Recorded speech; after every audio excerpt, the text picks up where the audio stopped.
Good evening, everyone. It's great to see everyone. I'm going to call to order this Lacey City Council meeting on June 16th, 2022. If you're able, let's rise for the Pledge of Allegiance. I pledge allegiance to the flag of the United States of America and to the republic for which it stands, one nation under God, indivisible, with liberty and justice for all.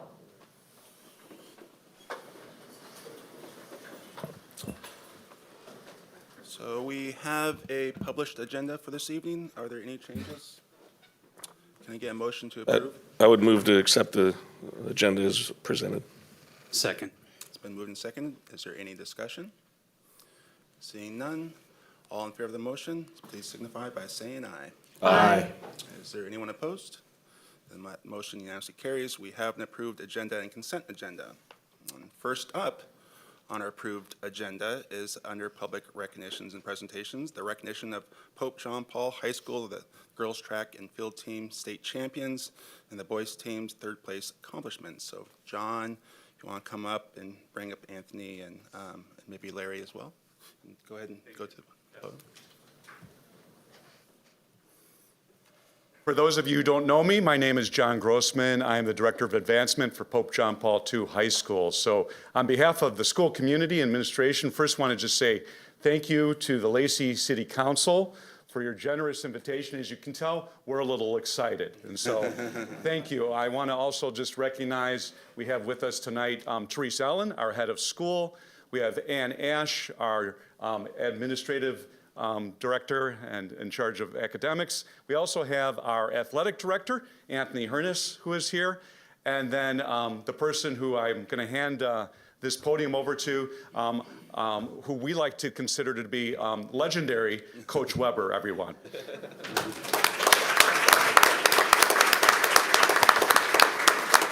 Well, welcome everyone, and again, I want to thank the City Council for having us today, and the City Administration as well for having us. Great to see everyone tonight. Just a joy to be here, and it's a joy to talk about my favorite subject, JP2 track and field.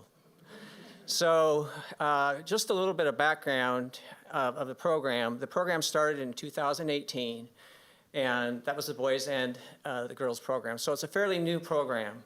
And this is really just the third year of the program. There was COVID, so they didn't have a state championship for a couple of years. So it was just so good to be back and active and able to participate again in sport. It was just awesome to do that. I'd like to briefly recognize both teams. I know we're on a bit of a timeline here tonight, but I'd like all the boys to stand first. So, yeah, there you go.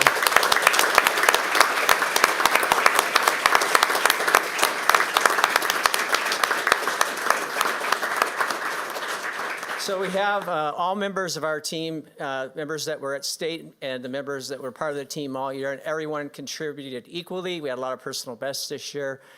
Just an outstanding season. And again, the boys were third, not far out of first or second. They were just right in the hunt, if you will, for that state title. They did super well and had a very good season. I just want to mention mostly the seniors today because of that timeline. But Trevor Dugo is back. Wave your hand, Trevor. Trevor.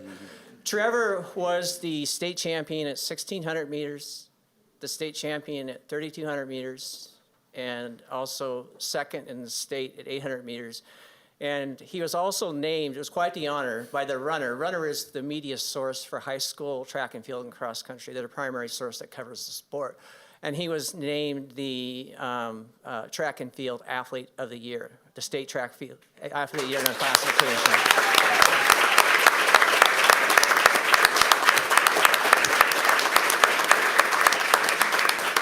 One of the things that I love is the student athlete acronym, and these gentlemen are student athletes. They also won an academic award, the Distinguished Academic Award from the WIA this year, and the WIA is the oversight body for track and field, all sports in the state of Washington. So congrats for that as well, guys. All right, thank you, guys. All right, can I have the girls stand up?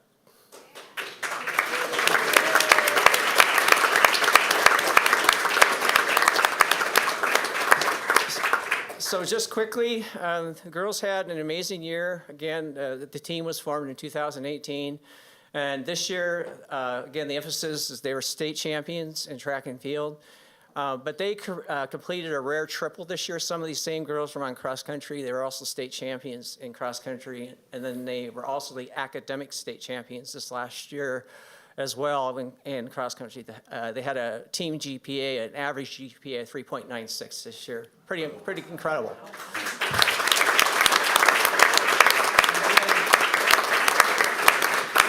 Keeping in line with the senior theme, it was just so amazing to go out for our seniors. Elle Friedline was a part of that, and Vivi, who's here tonight, was a part of that.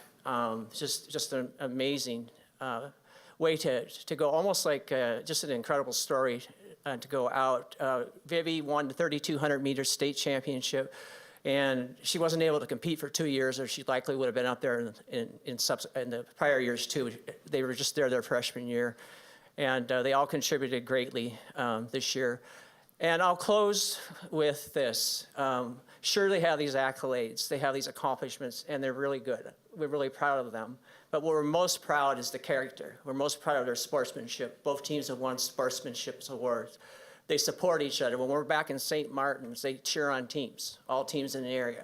They cheer on other teams across the state. So we're just really excited just about who they are and what they've done this year. But again, that sportsmanship and character is just amazing. Congratulations to both teams.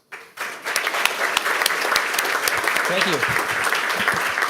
Can we, Just really quick, assistant coach, are over here, Mr. Contract as an assistant coach, and then Dr. Russell was another assistant coach as well, and they just did a stellar job this year in the program. Thank you. can we get all the athletes to come up here so we can shake your hand? Maybe take a picture. Come on, you can do it, girls. Around this way. Start down here.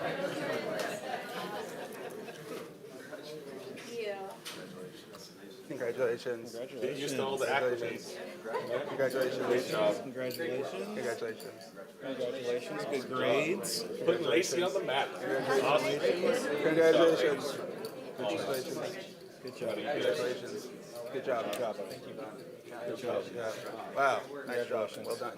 All right. Good work. Good work. Keep reminding where Lacy is. Congratulations. Keep it up. Good job, bud. Congrats. Good job. Yeah, can we do that? Can we schedule state champions at the beginning of each meeting from now on? Safe to say I probably would have been lapped 5 times. Yeah. So if your parents, if you don't want to stick around, we totally understand. We're doing the business, the rest of the business. You want to stick around, go ahead, but go. You're free. You're free to leave. Yeah. Yes. Thank you very much. Thank you for showing up. Great job, parents. Good job, parents.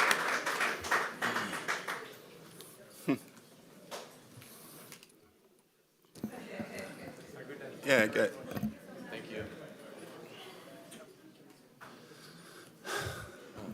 Well, that is extremely impressive. I have a daughter who's a junior who competed in state track this year as well, and so I know just how difficult it is.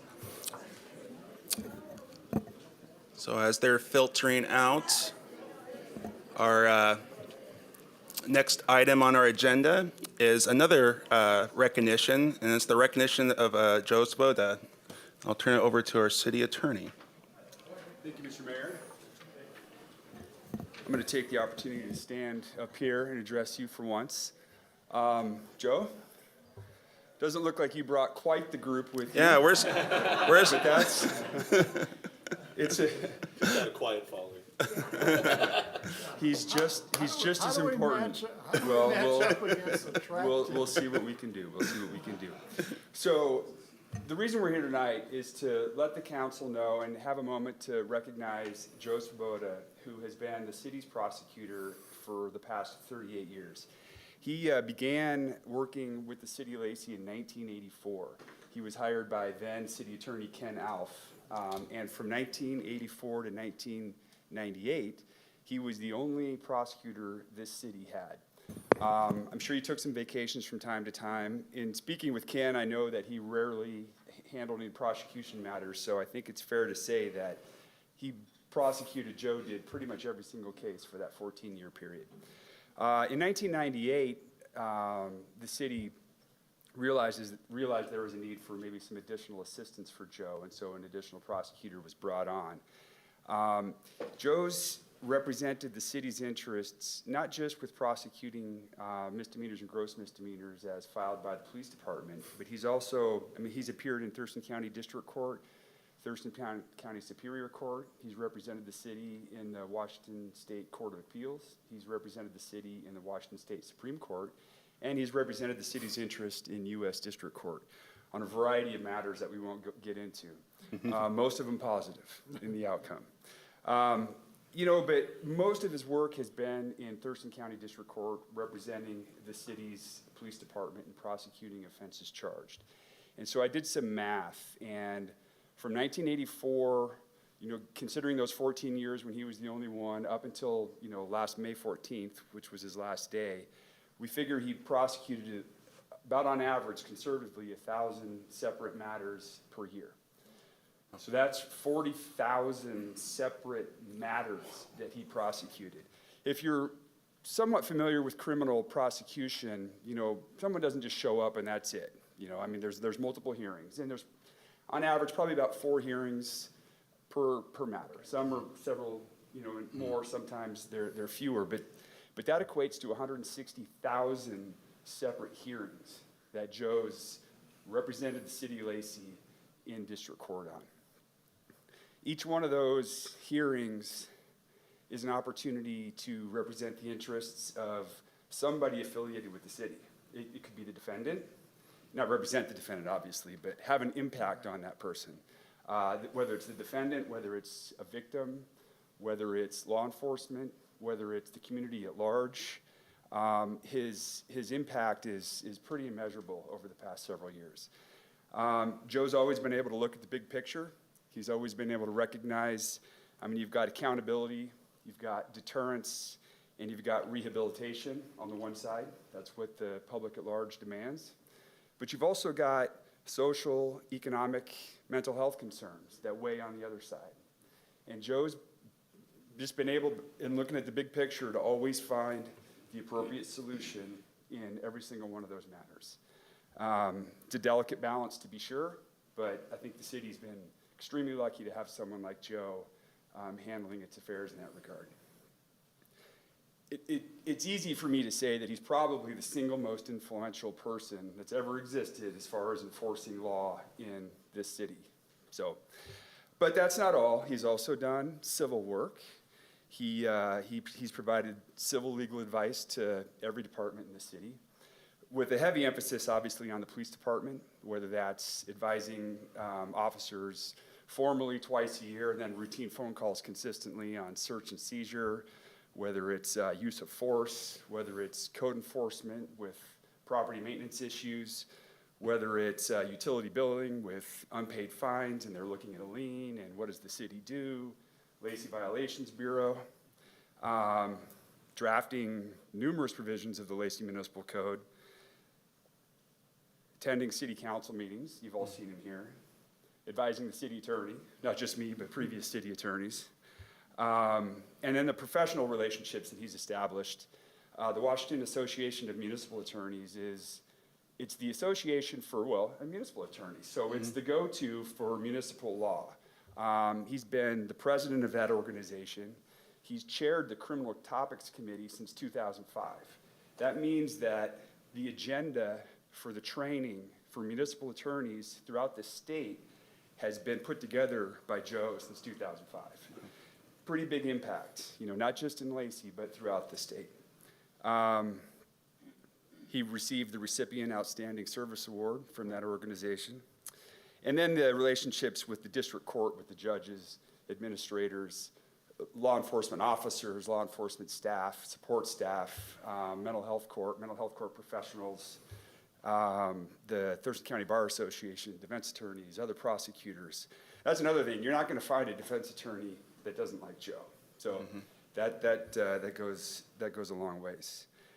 He's simply established a level of prosecution that's unparalleled in municipal, courts. It truly is. And it's something that's going to, he's planted the seeds, and it's obviously going to continue.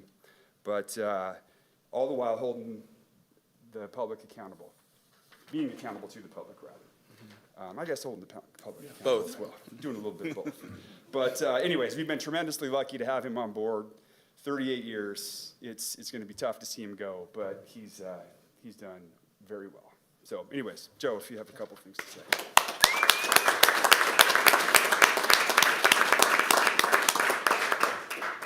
Yeah, I'd just like to take a minute here to Mayor, City Council, City Administration, and then to our office, Dave, and then previously Ken Elf. I've had a working environment here that, I guess I bought into a long, long time ago, but it's really been supportive at all levels. So certainly I think all the city councils over the years, and certainly city administration, has just made a great working environment for me, just to be able, to thrive. So, you just kind of let me out of the gates, and it's been wonderful. I think back in 1984, the city was quarter the size it is now. District court was the Court Redistricting Act had just taken effect, and the district court in Thurston County just began. So did I. I began my law career. So I think between, the court, the city, and all the support, I think we all kind of grew up together. And again, I can't thank everybody enough for the working environment that I had. Certainly the police department has made me better at what I do every day. I learned from the police department. I have ever since I started here, and it still continues today. So I think from me, just to all of you, thank you for 38 years. A great working environment. Lacy's a great place to live. It's a great place to work, and it's also a great place to practice municipal law. Thanks.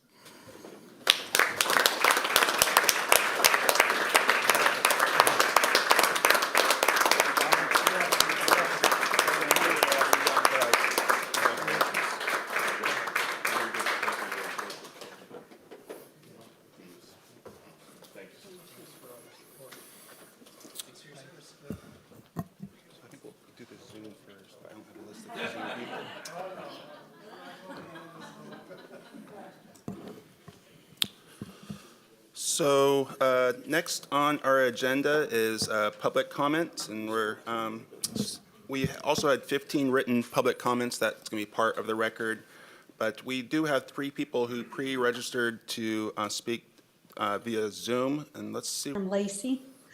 I'm asking you to vote against the proposed amendment to the tree regulations that would remove the 5 trees in 3 years rule for individual lots.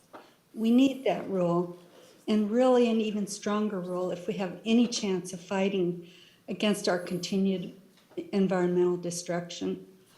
How can we call ourselves a tree city if we continue to remove mature, healthy trees as fast as we can, or even replace the big old guys with baby trees? I urge you to do everything you can to protect our trees rather than making it easier for people to cut them down even faster and hasten the destruction of our environment. Please uphold and even improve tree regulations. You have it in your power to make Lacy an even better and healthier place to live for us and for our young people like those wonderful young athletes you honored tonight. Thank you. Thanks. Council, or Mr. Mayor, if I could interject here just briefly to perhaps a clarification for the council, for viewers watching. last council meeting, there was obviously some disagreement as to whether or not citizens could comment on a particular issue. And then, of course, there's citizens today that are commenting on an issue that the city's going to consider tonight. The distinction here is that last week's meeting was a quasi-judicial matter where the city council was reviewing a recommendation from the hearings examiner on a closed record. The distinction tonight, of course, is that this is a legislative matter. The city council is considering whether to amend existing law, and that is not a closed record matter. So just offering that clarification. Thank you for that clarification. We have the next person up. Can you please state your name and keep your comments about 3 minutes? Good evening, my name is Dan Tufford. I live in the Jubilee community of Lacy. I'm speaking to ask that you reject repeal of the no more than 5 trees in any 36 consecutive months language in section 14.32.050 of the Lacy Municipal Code. It is not at all clear that removal of that language will provide additional clarity in the code or actually enhance fairness in the code. On the other hand, it is more likely to encourage a race to the bottom in terms of tree protection on individual lots. I know that a great deal of discussion and revision have taken place over the past many months regarding changes to the tree regulations. I want to highlight 2 points. One is the comment in the agenda packet that removal requests for a Class 4 forest practices application are subject to getting a land clearing permit. This may seem like a layer of protection that may discourage large volume tree removal, but if somebody really wants to clear that many trees, why would they not proceed with getting the permit? I agree it is a good thing to require a permit, but what deterrence is this really providing? The second point is the requirement for review and report by the arborist to include education and outreach for large volume removals. This is all good and I'm glad to see it, but there is nothing substantive to actually reduce tree removal. Finally, as a reminder, the results of surveys of Lacy residents and public comment to this section of the Lacy Municipal Code overwhelmingly support tree protection, not making changes that would accelerate tree removal. In this light, most citizens would find it remarkable to note that while Lacy is proud of its designation as a tree city, it is working behind the scenes to make tree removal as easy as possible in situations where it is potentially the most damage to the environment and aesthetics of the city, and what we need to be doing under the Thirst and Climate Mitigation Plan. Again, please do not remove the more protective language from the Lacy Municipal Code 14.32.050. Lastly, I'd like to thank all of you for your service to the city of Lacy. Thank you. Thanks. And I think we have one more. We have 2 more that were late signups and 1 that has not appeared. Okay, go ahead.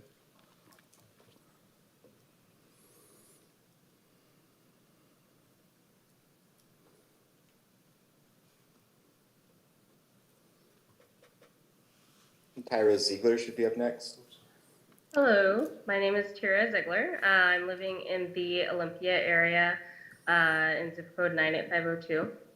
And I'm here to also express encouraging to not repeal the 5 trees in 3 years regulation that's currently a part of Lacy Municipal Code.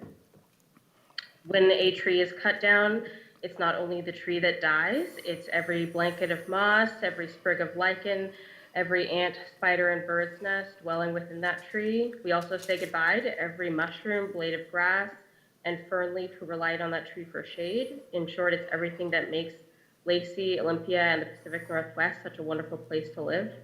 Just like when a person dies, the loss of a tree radiates outward.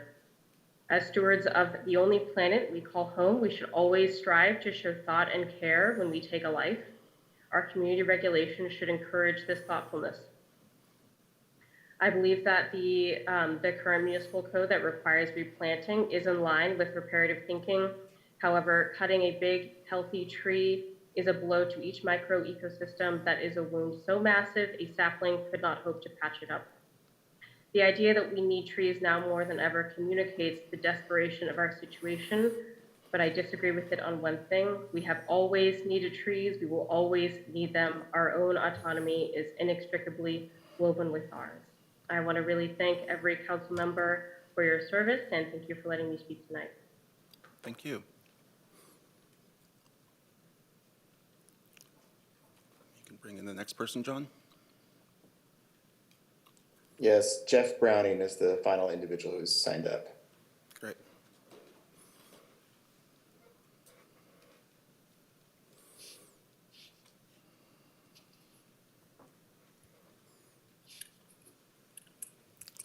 There you go, Jeff. Okay. Good evening. My name is Jeff Browning, and I'm a Lacy resident and property owner.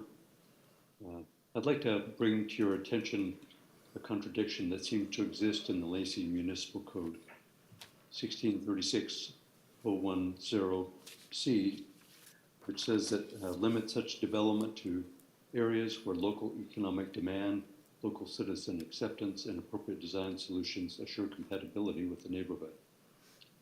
This would seem to be in tension with the plan and approval process that greenlights projects and considers public input only at the end of the process, after countless hours of city staff reviewing and analyzing proposals, reviewed and then revised them again in a seemingly endless loop until finally approving them, and only then opening up the process for public feedback.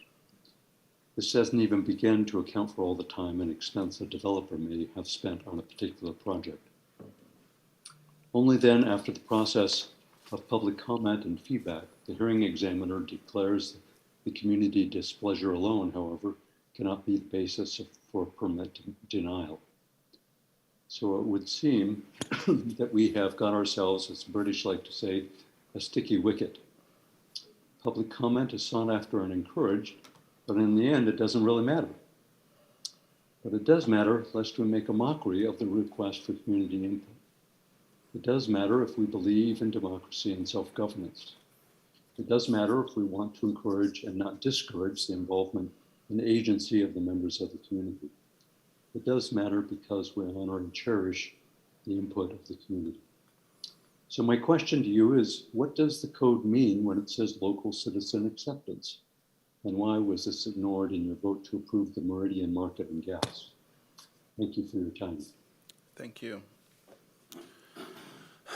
Next up, we have several people who've signed up for public comment here this evening. The first is John Woodford.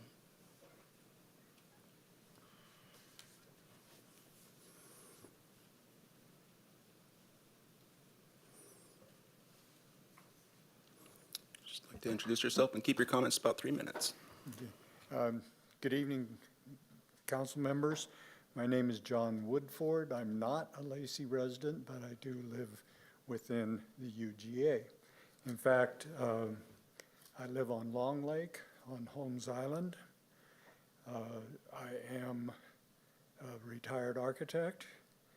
I am a member of the Long Lake Lake Management District Steering Committee, and we consider ourselves the stewards of the lake. I'm also chairman of the Thurston County Shoreline Stakeholders Coalition. And I'm here basically to talk about the Long Lake parcel acquisition that's before you tonight. I do support the acquisition. I would certainly hate to see that parcel be subdivided and developed for a lot of homes. But I have some concerns. The parcel of land, if you don't know it, is just incredible. It's a beautiful forested property. It's between Long Lake Park and the boat launch. If you've ever been out on the lake, it's Beautiful. Just trees. It's beautiful. And it is very much an asset to the ecological balance of the lake. And I think being owned by the park department, by the city of Lacy, could be a marvelous thing. However, I just want to raise a couple of questions. In the flyer on the acquisition.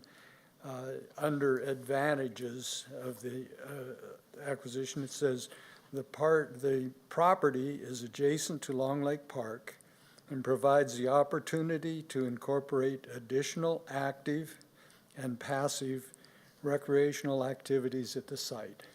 I hope there will be a little bit of description about what the park department sees as a use for that property. I get a little nervous when we talk about active. I'm not sure what that entails. Passive, maybe that's good. I hope they include the intention of total tree retention. And I would be interested in knowing a little bit about thoughts about site development. And I just point out that in the shoreline portion, which is your shoreline master plan, the 200-foot buffer or 200-foot jurisdiction from the shoreline, the mandate on that is no net loss. So if there's tree removal or anything in that area, no net loss. So something else has to come back. The discussion by some of the people on the Zoom meeting expressed some of my concerns too. I know Lacy wants to be known as the City of Trees, and you're proud of your Tree City USA designation. I'm concerned both with that amendment that you're considering tonight and how that attitude might reflect on the Long Lake parcel.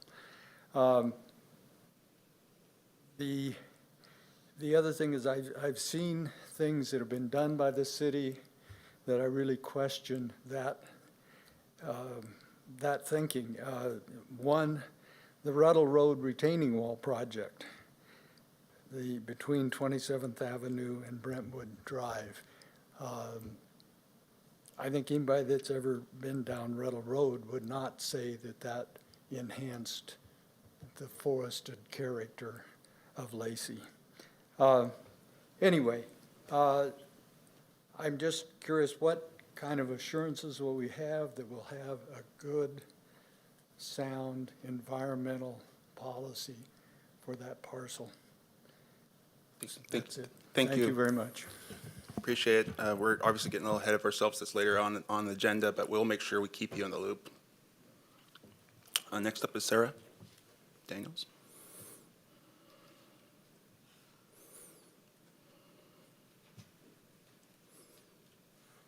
Not sure what that represents, but it has nothing to do with me.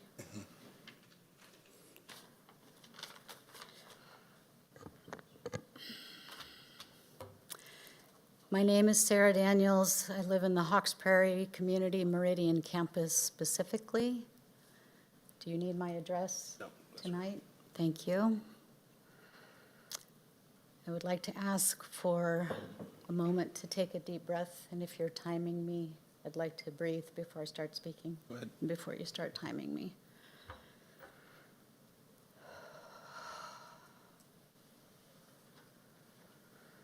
Speak truth to power. When you are behaving in such a way that you have to think carefully or ask permission to do the right thing, if you risk consequences, both real or imagined, for doing the right thing, then you need to ask yourself if your vote is a fair one or an honest one, a vote that can be counted on to represent not only your feelings and beliefs, but representing those you were elected to serve. Until a few weeks ago, I believed that community service matters. I believed that the Parks Board and the city had shared values like integrity, transparency, collaboration, and leadership. I also believed that there was a real advisory relationship between the Parks Board and City Council. All of these things claimed in various web pages and in various documents. The approval process for development in Lacy is driven by city codes that are outdated by 20, 30 years. Changing those codes takes time and is expensive. Such outdated codes cannot possibly reflect the city's growth. So why then is there no objective review for development proposals? The hearings examiner's report for the Meridian Chevron project specifically was written by a city employee. I believe unfairly summarized the depth and extent of public opposition, submitted only as an attachment, but testimony submitted during a public hearing. And yet the report itself, if considered unfairly written, could not be challenged. This person here told me that specifically, could not be challenged, and that process can only happen when it's out of city's hands.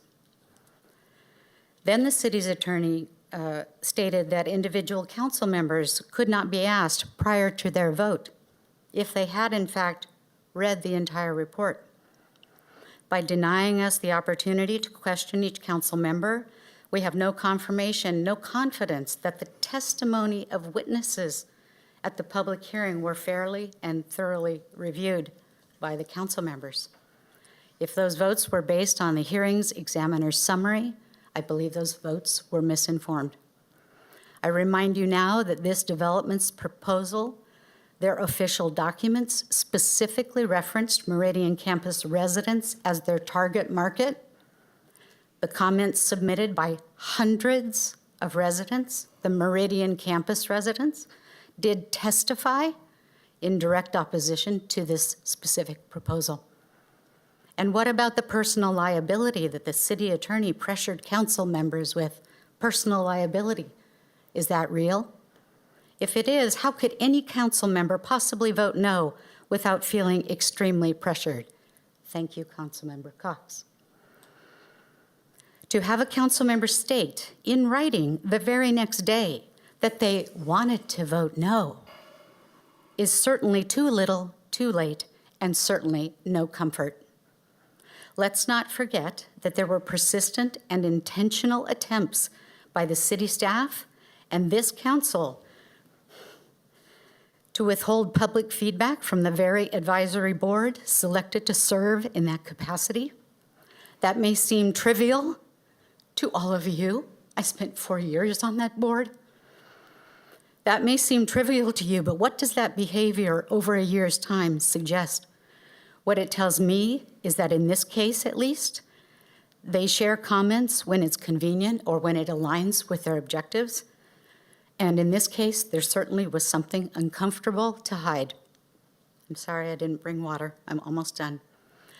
Ironically, I stumbled on the City of Lacey's economic development page today, which promises a clear, predictable, fast and efficient development process. Well, I would certainly agree now that the city's process is predictable, and developers are counting on it. Although City Council approved this development package on June 2nd, I believe the votes taken that night should be void as inconsistent with the appearance of fairness standard. Thank you. Thank you, Sarah. Next up is Doug Cady.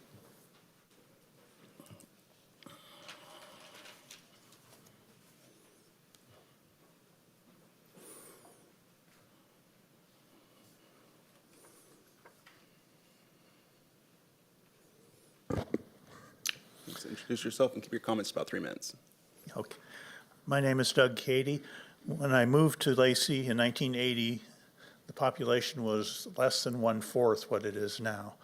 And the city has really done a remarkable job providing the park and recreation opportunities for a very largely increased population.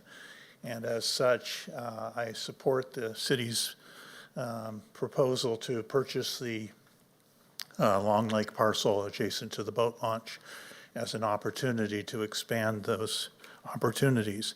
As you can see on the first page that I handed out, the demand for lakeside recreation is much exceeds the amount available right now. That is Long Lake road in front of Wanchers Park. And on a Saturday last summer, one of the hot Saturdays, there were 45 cars counted as overflow for that park. So you can imagine that the demand way exceeds the supply. So in addition to supporting that proposal, which is a little under 2 acres of land, I would like to suggest to the council that there's a possibility, or maybe an opportunity. There are 2 5-acre parcels adjacent to the boat launch and Wanchers Park on Hicks Lake. Council, so unfortunately, I'm going to have to suggest that council not listen to the remainder of this comment. This is relating to additional recommendations coming from the hearings examiner that the council is going to be considering in July 7th, I believe. Am I incorrect on that? I just want to make sure. Are you I'll talking about look to something, Rick. upcoming parcel? Pardon me? You're going to talk about an upcoming parcel that's going to be coming before us? I was just going to recommend that the council consider purchase of those parcels. I'm sorry. No problem. There's another issue that's coming before us that is a quasi-judicial situation where we have to have. I don't want to cross that line. Okay, thank you. It seems like with the current increase in interest rates and supply chain issues and things, that there might be an opportunity to negotiate the purchase of those parcels. Thank you. Thank you. Last up is Ernest.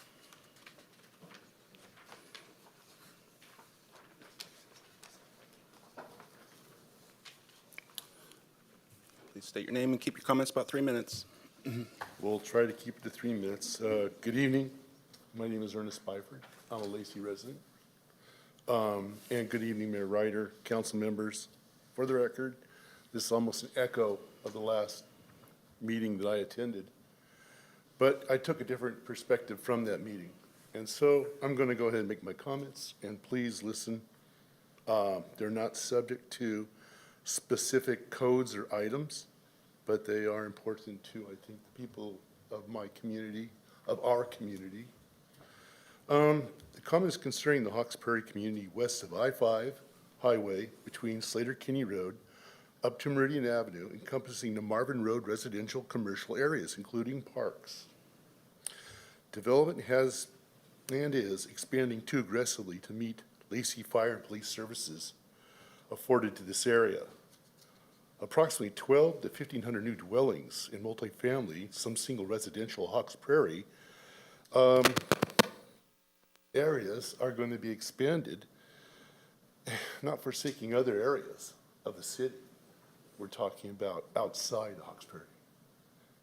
So when I say this, our services are already not meeting the community's needs for safety. That's what I took away from that last meeting. I heard a lot of people talk about why a park would be so important to not having a commercial area about it. So with that said, Lacy is not a township, it's a city. And allowing old zoning and municipal codes, policies to continue this trend is certainly not sustainable to Lacy's growth. Currently, Lacy elected officials cannot afford to be stifled or feel intimidated by departments of this city with their hands tied by non-current codes, state laws that prohibit citizens' interaction within our limits. This requires the need to have an unbiased examinations of city planning to be transparent as well to be accountable in city projects. Very important. This city needs to reevaluate the open arms policy for business as usual in accepting applications permits for growth within the city of Lacy's boundaries. Current zoning and policies are not allowing for proper growth of its services to expanding our community. Those who want our lands need to pay greater costs to have our interest maintained for our sustainability. The tax-paying citizen can ill afford being asked to provide more bonds and taxation to help profitable businesses succeed in not providing for our services. Lacy is a sought-after location. You know this, I know this, we all know this. Our physical health and physical environment, such as commercial-free parks, reliable fire and police services, accessible roadways certified by in-house engineers, and current relevant traffic studies for the safety of our city communities, yet are being undermined by outdated policies and codes. It is obvious the police and fire departments, as well as city maintenance, are stretched to unacceptable limits. It may not seem so today, but it is. Response times for services are too long. By adding several thousands of residents without considerations, a safe city will become futile. You know it, I know it, we know it. We need to change codes. We need to move along. We're already behind, years behind. Do make these changes now, City Council and members of the city planning departments. Years behind. Let's do it this term, not next term. Thank you. Thank you for your time. Is there anyone wishing to address this council on any item? Thank you. Thank you.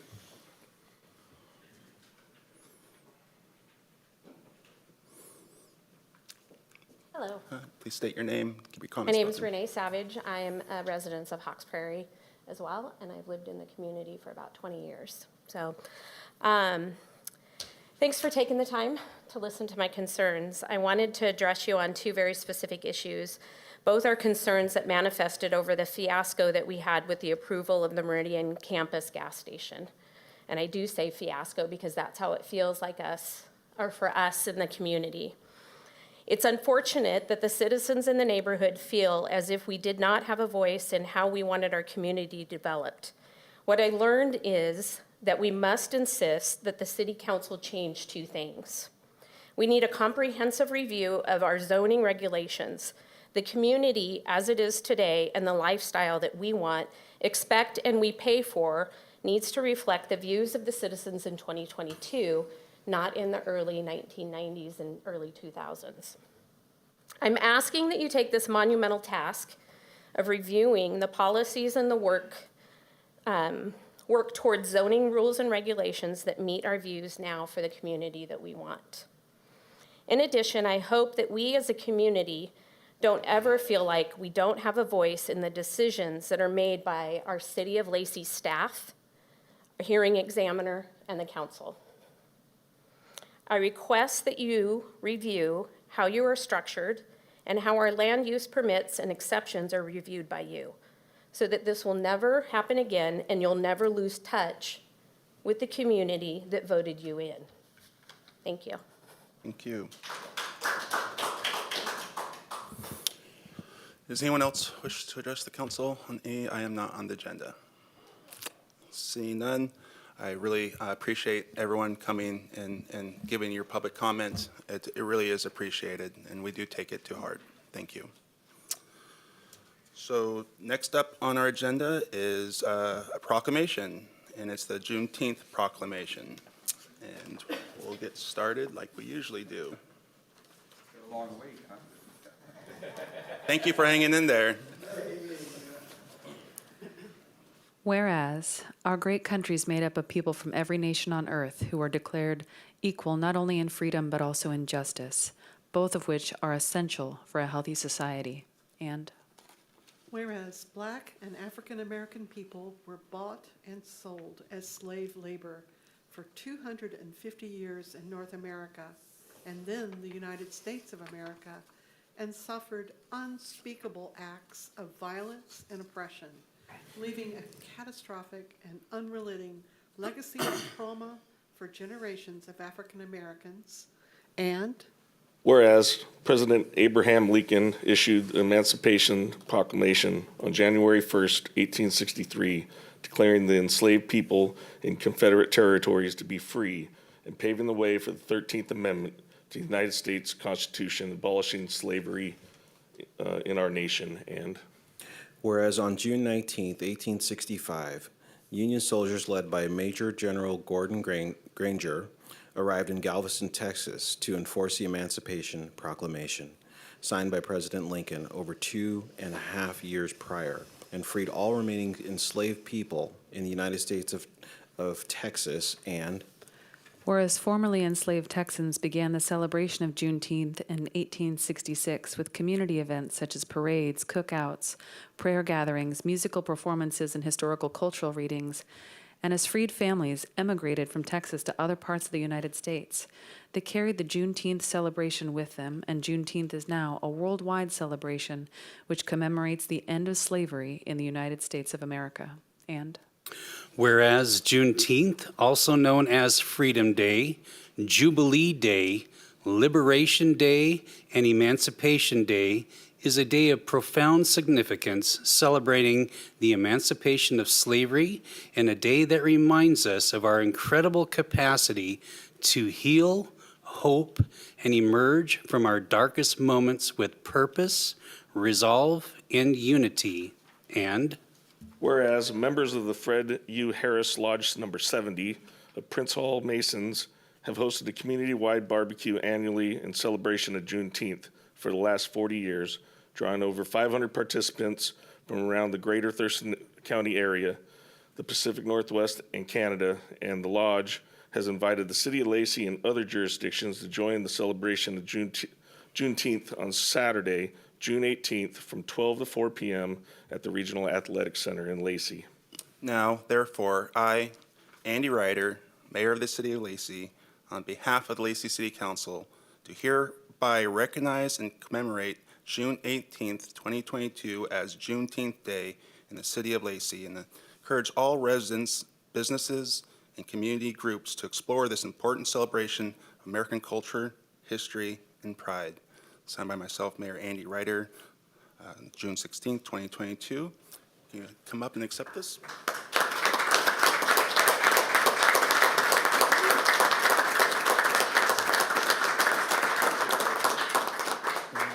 And I just want to have a quick shout out to Councilmember Ed Kunkel, who did this amazing flag.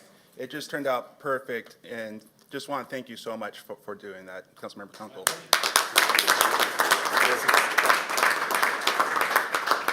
Good evening. Name is Melvin Butler. I'm the worship master of Fred U. Harris Lodge number 70. Thank you, Mayor, Council Member, Assistant Council Member.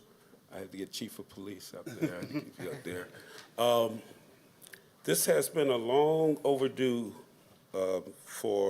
basically for Fred U. Harris Lodge.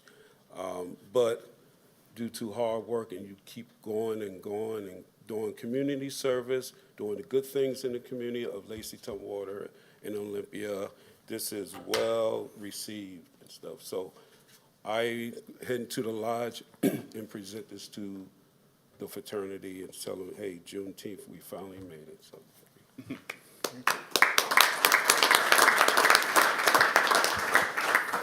And I am Lester Dixon.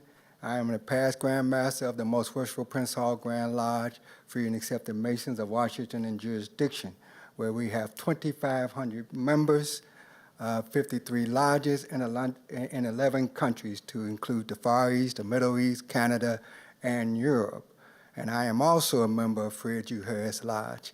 And we certainly appreciate this, the city recognizing Fred U. Harris Lodge event. And we invite not only you, Mayor Ryder, council members, city administrators, and of course our law enforcement officers, and the citizens of Lacy to this event on Saturday, June 18th, 12 to 4. And again, I just want to say thank you to Shannon Kelly Fogg. She was a wonderful person to work with. Also Donna, Jenny, and others. We appreciate that opportunity to work with you. And Cliff Brown as well.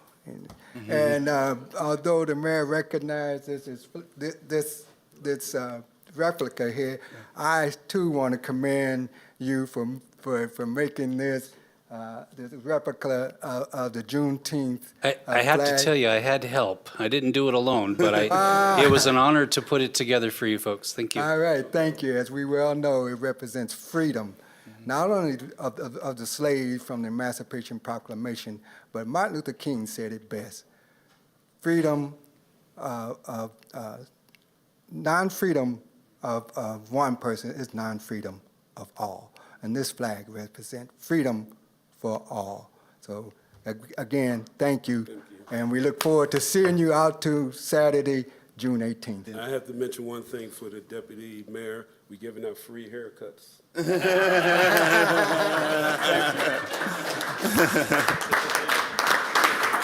That sounded like a hint.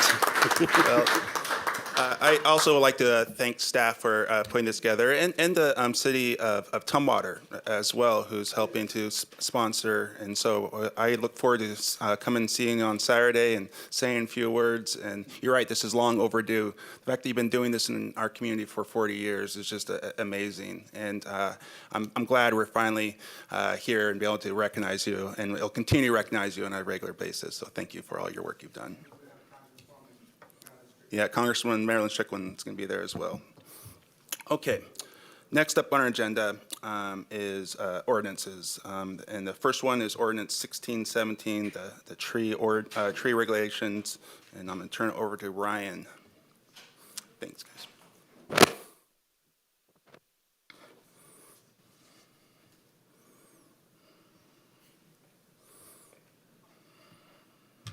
Good evening, Mayor and Council. Give me 1 second to be able to share my screen.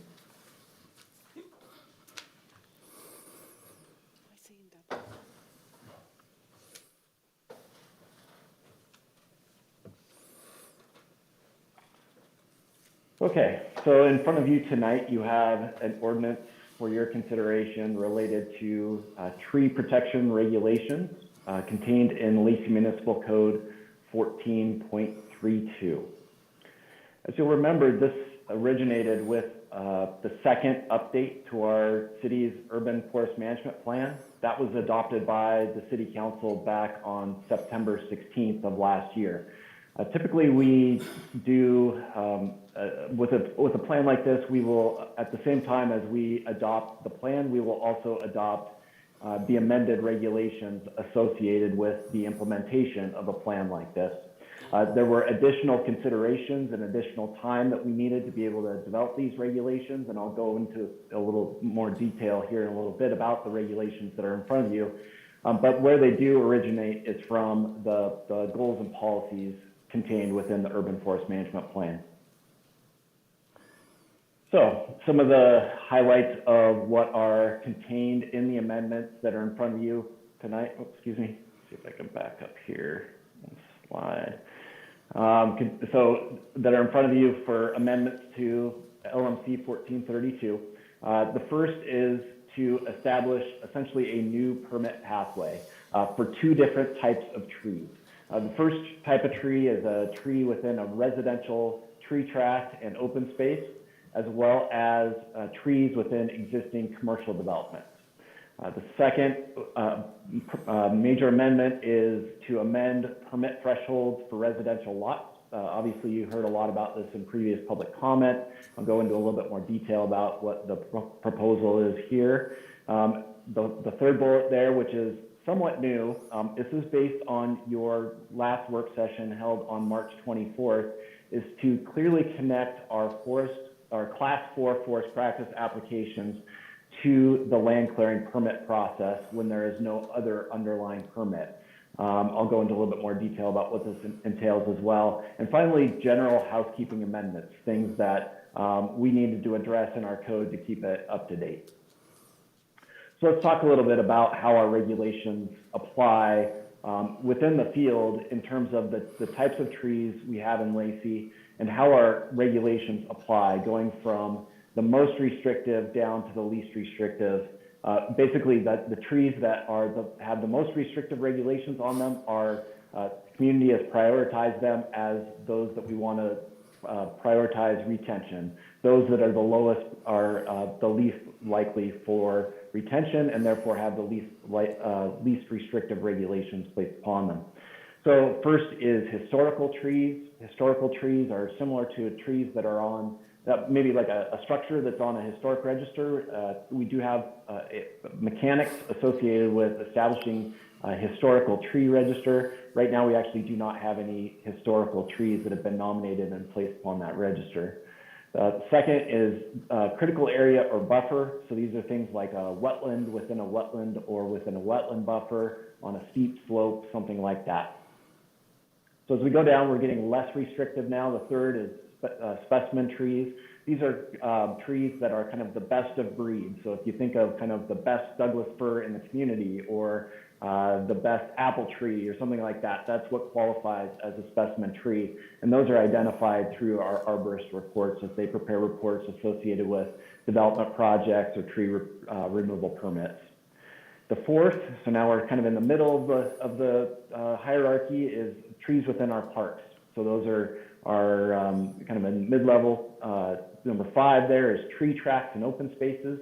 So as we mentioned, we're establishing potential new regulations for tree tracts and open spaces. That's where these would land within that hierarchy. As well, individual trees in developed areas in commercial and multifamily residential would land almost to the bottom.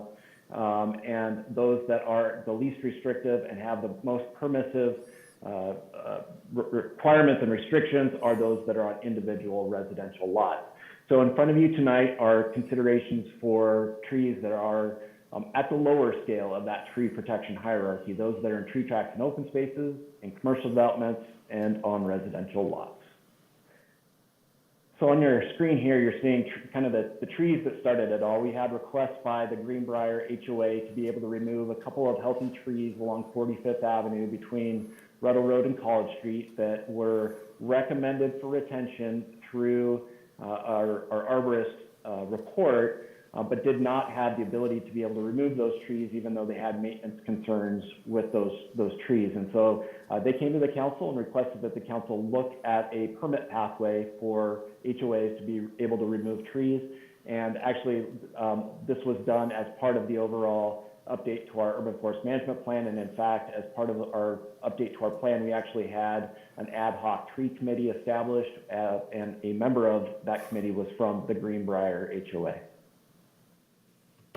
So let's talk a little bit about tree removal in these tree tracts and open spaces and also on commercial properties because they are fairly similar. First is looking at what our existing regulations say. Basically, what they state today is that a property owner may apply for a land clearing permit, just like those Greenbrier trees, but based on the city's arborist recommendation, the permit may be denied. And so that's what, those Greenbrier trees, the recommendation was to not remove them. And so they chose not to move forward through that permitting process because they felt like their permit was likely to be denied. So the council has listened closely to what folks in our HOAs and commercial properties have said and has recommended that staff develop a new permit process, and we have, and that's in the regulations contained in front of you tonight. Basically what this does is it establishes a staff level decision-making authority based on a city arborist tree report to be able to remove those trees. However, it's not just a carte blanche removal. There is requirements for a documented history of property damage associated with the tree. The typical maintenance and pruning is impractical or infeasible, and also making sure that the tree does not meet the criteria for a specimen tree. Getting back as a reminder, those specimen trees are a higher level, have a higher level of protection associated with them. Trees that would be removed under these provisions are subject to replanting. Based on the size of the tree, dictates the number of trees that are required to be replanted in their place. So for a tree that's smaller, less than 6 inches, DBH, which is diameter at breast height, 1 tree would be required to be replanted. If they are large trees, like those that we're seeing in that picture associated with the Greenbrier HOA, those likely would require up to 7 trees per individual large tree that's removed. There are other standards as well contained within the draft regulations to ensure property trees are replanted and also remain healthy. First of all, we would require a tree protection professional report prepared by one of our city's contract arborists to do a replanting plan and also look at suitability, things like soils and those kinds of things to make sure they're being planted in a location that they will thrive. species recommendations to make sure that they're a tree that is well suited for the site that it's going to be put into, locations in the development or around the commercial development that would be primaries for replanting, maintenance and irrigation plan to ensure survival. This is really important, especially with our recent hot, dry summers, even though this one doesn't seem to be that way quite yet. And then also a timeline for replacement. So making sure that we do replace those trees in an appropriate time, because oftentimes the middle of summer is not the best time to be replacing a tree. So that brings us to the tree removal provisions on residential lots. The first part of this would be a proposed removal of the permit threshold for 5 trees in a 3-year period. This is important to note that this is a permit threshold. It's an exemption threshold. It's not the actual development standard or the actual regulation. It's a permit threshold, not the regulations. Permits would still be required for all residential tree removals, provided that the following regulations are met. A tree ratio, which in this bullet here is the regulation, a tree ratio of 4 trees per 5,000 square foot of lot area are retained or replanted, and that any tree removals of more than 5 trees require a report prepared by the city's arborist. The next bullet states what I was just showing, which is it removes the conflict between the permit threshold and the regulation. So it removes that kind of conflated 5 trees in a 3-year period acting as a default regulation. It also addresses fairness issues based on property size, and I'll demonstrate this here in the next slide, and also connects our Class 4 forest practices application to our land clearing permit process if there's no underlying land use application. So land clearing, Class 4 forest practice applications are required for removal of more than 5,000 board feet of timber.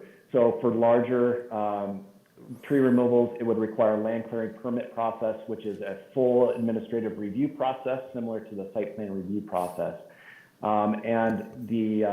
Just for your edification, 5,000 board feet is about 1 logging truckload of trees. So there's 2 examples here in front of you as far as how this could apply or what our regulations look like now on 2 very similar, two very different lots in different areas of Lacy. So this is the first example is a newer development in the Hawks Prairie area, a 5,000 square foot lot of 4 existing trees. So those stars are where those 4 trees were or are located. Those 4 trees were required to be planted with the development. So they were required to meet that 4 tree per 5,000 square foot ratio. The existing permit threshold would allow up to 5 trees removed in a 3-year period, essentially allowing the lot owner here to remove all 4 trees and replant them every 3 years under the exemption threshold. Here's a very different lot in Lacy. This is along Long Lake. This is a 2.5 acre lot with 220 existing trees. The existing permit threshold, the same threshold that applied to that small single family lot, also applies to this large lot on Long Lake, which would allow up to 5 trees to be removed in a 3-year period. And any tree removals of more than 5,000 board feet, again, as a reminder, are subject to a land clearing permit. So what this does would allow for tree removal as long as the lots retained 4 trees per 5,000 square feet. So it treats a small lot the same as it would treat a large lot. And so there's no unfair or fair advantage based on the size of your residential lot. So again, as a reminder, this is the proposed tree removal pathway, is that a residential lot can remove trees provided that they retain that ratio of 4 trees per 5,000 square feet. And if they remove more than 5 trees, then it requires a tree report and they would be able to get their permit. And again, just as a reminder, any large tree removals, those that basically have 1 logging truckload full, requires that full administrative review process, that land clearing permit process, and is not eligible for this exemption permit process. I did in the intro talk about the general housekeeping amendments. Those are amendments to our definition sections, removed a substantial portion of the revegetation options, which no longer applies in most situations now, and also addresses permit requirements for city-owned property. As I mentioned, we did have a tree task force that looked at the regulations and made recommendations both for the regulations themselves as well as the urban forest management plan, and this did go through a robust planning commission process. And this is actually a referral from the planning commission in front of you here. So the first bullet there, both the task force and the planning commission wanted to make it clearly aware to the council that it's not just regulations, but also protecting, educating, and enforcing that make up a holistic tree program, which is needed. And that really requires more resources than what the city is putting towards an urban forest management plan presently. There were generally minor amendments proposed, both to the urban forest management plan and the regulations. The regulations are in front of you here tonight. A couple important distinctions here is that neither the task force nor the planning commission recommended making healthy HOA and commercial trees easier to remove. Those were not recommendations that the task force or the planning commission wanted to put forward. In fact, those were recommendations that came as a result of council direction. What was supported were the amendments to the permit threshold for residential lots. They felt that was reasonable given that we have different lot sizes in Lacy, and that gives everybody the same set of rules when we're looking at tree removals, and that they're all required to retain or replant up to 4 trees per 5,000 square feet. So you have an ordinance in front of you tonight, Ordinance 1617.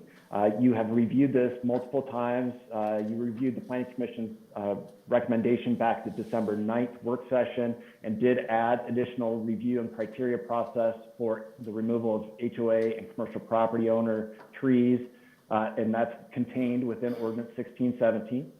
It also includes the Planning Commission's recommended language to amend the permit thresholds for residential lots as well as housekeeping amendments.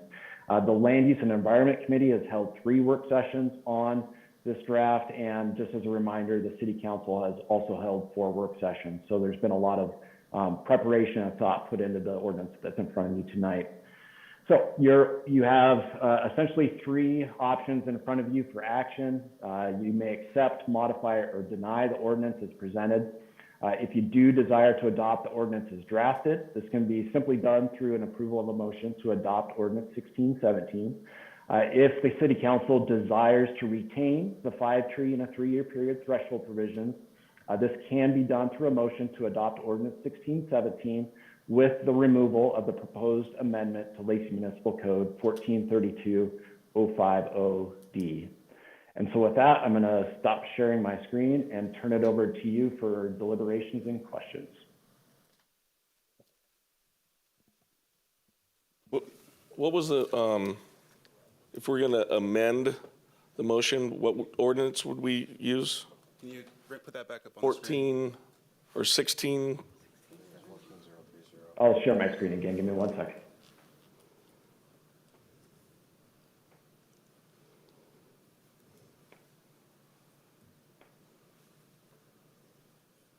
All right.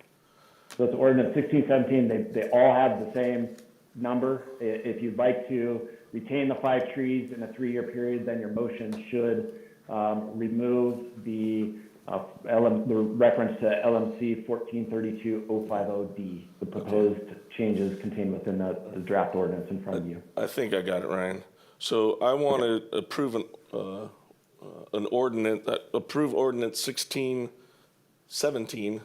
I believe I'm saying this correct, but not just retaining the 3 trees or the 5 trees in 3 years, but amending it to make it strengthen the language to 3 trees in 5 years, and keep all the related tree protection regulations as is. That's my motion. Second. Can I get maybe a clarification, because you mentioned to retain the language, modify it to retain. Yeah, so the language right now says 5 trees in 3 years for 17, right? 5 trees in 3 years is the current ordinance today, is a limitation for an exemption. And I want to go a step further to strengthen that to 3 trees in 5 years. And I mean, we can discuss on it, right? Because we're a Tree City, USA, you know, Lacy. We talk the talk, we walk the walk. It's okay to go a step further. It's okay to be bold in leadership. And if it means someone has to take out a full-blown permit because of that, because of the little extra protections, then so be it. I mean, that just shows that we value our tree canopy and our, you know, as a good value as a community. Is there any other discussion? Councilmember Vasquez? Oh, go ahead. No, go ahead. You were sharing. I want to speak. I was on the Planning Commission when this was originally discussed and presented and kind of looked over. And I confess, at the time, I did not actively oppose the residential changes to the zoning requirements. My position on this has changed. I've heard from a host of residents in Lacy that want more tree protections, not fewer. And we keep hearing concerns about the potential fairness based on the size of the lot, but I haven't heard from a single resident who's got a big lot who wants to be able to cut trees down faster. I haven't heard from anybody real who has that concern. I've heard from a lot of people who want to see us uphold our values as a tree city. I would also say, in the one instance, it's really just one tree. And this addresses not just one tree, but you could do 2 extra trees. And it just further enhances the protection of what we have. Because once it's gone, it takes a long time to come back. Councilmember Kunkel? I believe the ordinance as written is a little more even-keeled, a little more balanced. I understand that, you know, we do want to preserve and protect our natural resources and our trees. We also have to have respect for private property rights. And so somehow there needs to be a careful balance. I understand the concerns that the council has expressed, but the way the ordinance 1617 is written, I would support that. Councilmember Cox? Well, at our last meeting where we addressed that, I firmly opposed removing the 3 trees The 5 trees. part of that ordinance. And I think it needs to stay in. And if the rest of the council can go along with it, I would firmly support what Councilmember Stedman is saying to make it even more restrictive. I think we're losing ground on trees, and it's time that we take firm steps to halt the degradation as much as possible. If I may, restrict, I prefer protective, you know what I mean? It's, you know, words matter. Sure. My only thing I would say on this is, I agree that the 5 trees in 36 consecutive months was not something that we proposed as a council. It was something that came in later. But going a step further, you know, it's something we haven't really talked about either. I think I would feel more comfortable having that no more than 5 trees in any 36 consecutive months, or maintain a individual tree density, making sure that individual lots where tree density minimums are maintained. Having them together, right, makes more sense to me. And so that way, I think we have our bases covered. So it's either you have the minimum and have no more than 5 trees in 3 years. That makes the most sense to me, and so that is basically what the original proposal was. I know, Councilmember, you went a little bit further than that, but we haven't had that much of a discussion, and so I'm for the 5 trees in 36 consecutive months, and maintain a tree density, but I'm not ready to go for this. I would say that I would support that at a minimum, but I'm trying to get just a little bit extra. Yeah. There's a lot of, you know, public outpouring on this, and I think it's warranted. Deputy Mayor, do you have any recommendation here? We've heard from everyone else.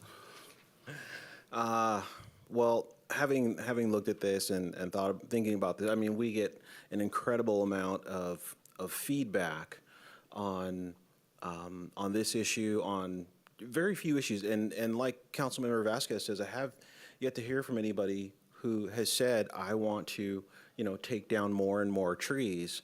The only real feedback we get is people saying, please help us protect more trees.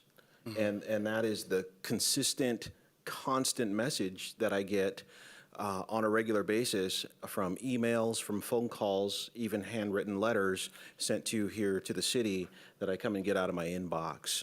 And so I think if we're being asked, and we have a choice, and we can do the protection, I think we should do it. Well, that should, Take one more. go ahead, Councilmember Well, Crunt. I meant to say this earlier, is I also think we have recommendations from our planning commission, which should not be ignored. We have recommendations from the tree committee. These groups worked long and hard, and so did staff. I mean, we've gone through almost, 15 months on this thing, and I'm sorry, I know you probably feel jerked around on this, and I apologize, but you can't replace a big tree with a little tree and expect to do what we want to do. So, thank you. Okay. Well, there's a. I just have one Go last ahead. thing. So when we got into this, we got into it because we were asked by homeowner associations to pave a way for them to remove trees that are costing them or damaging their properties. And they actually showed us bills that they had to pay for different things that the damages that the trees had done. The move to the residential lots, outside of homeowner associations, was something that, honestly was a little bit unanticipated. We didn't know or think that we were going to be receiving, a complete overhaul of this ordinance.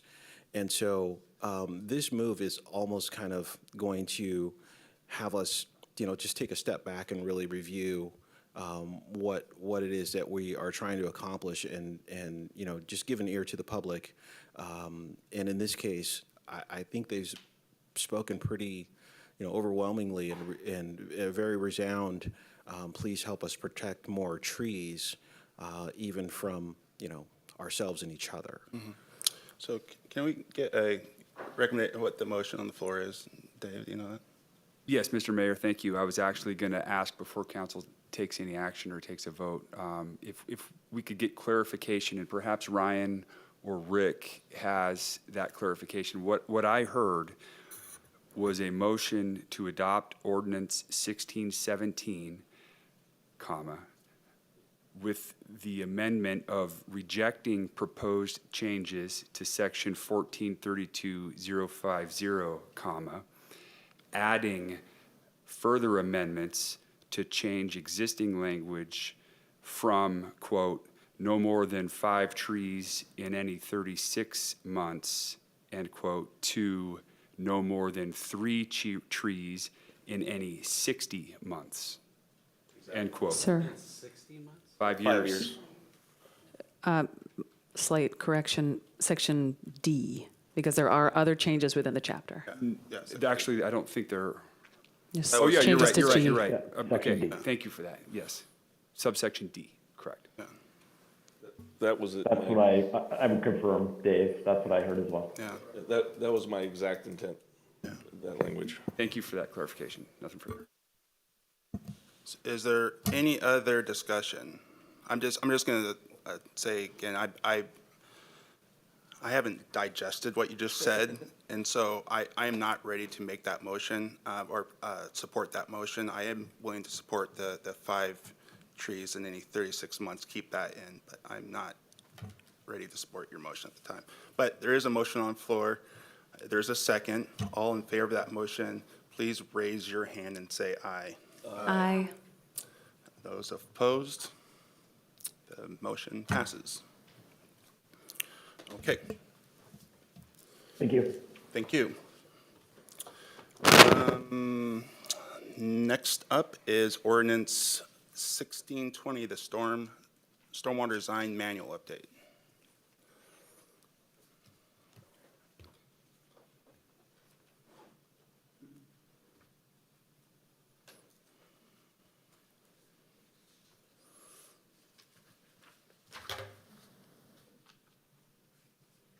Good evening, and thank you.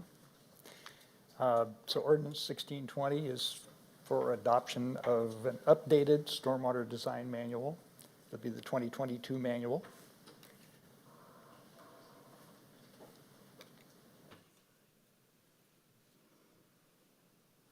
It's not advancing.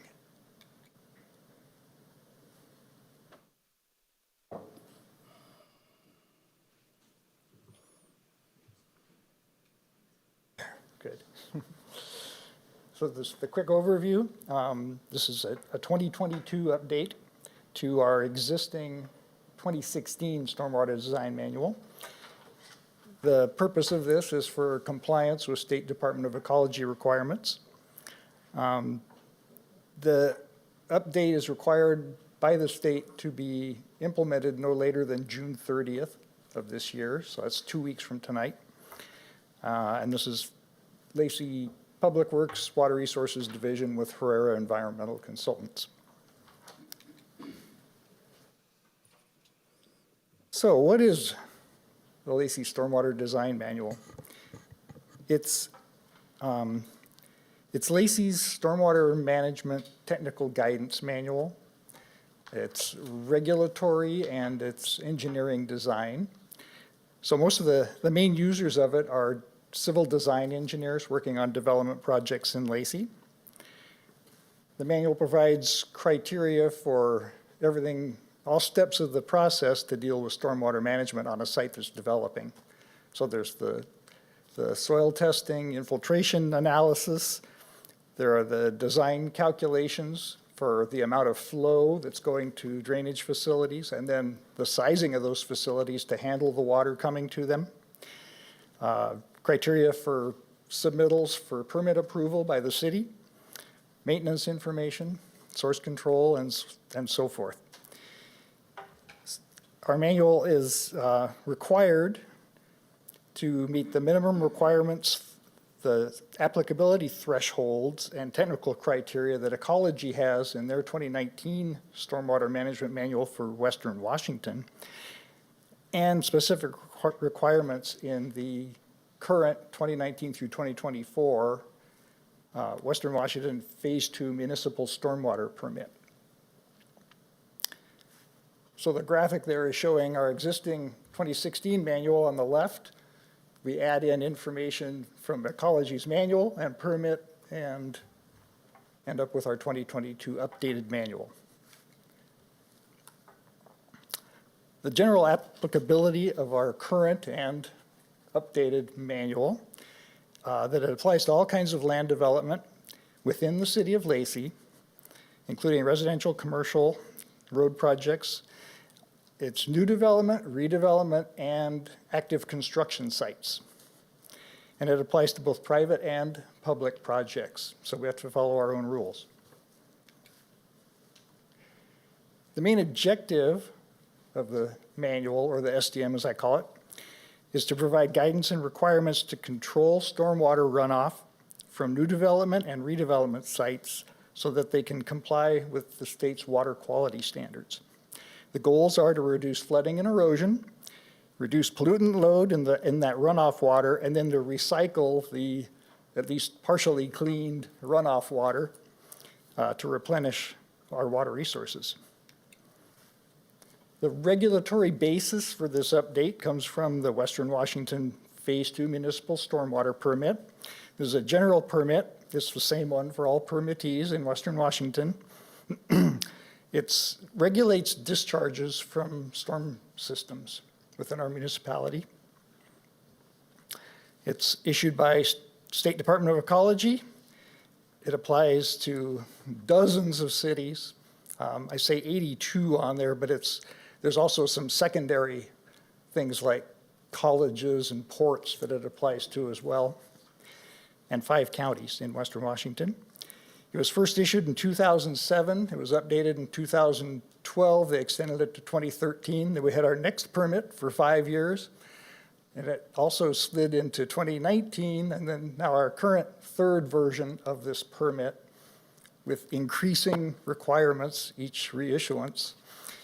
So we're now in the 2019 to 2024 iteration of it.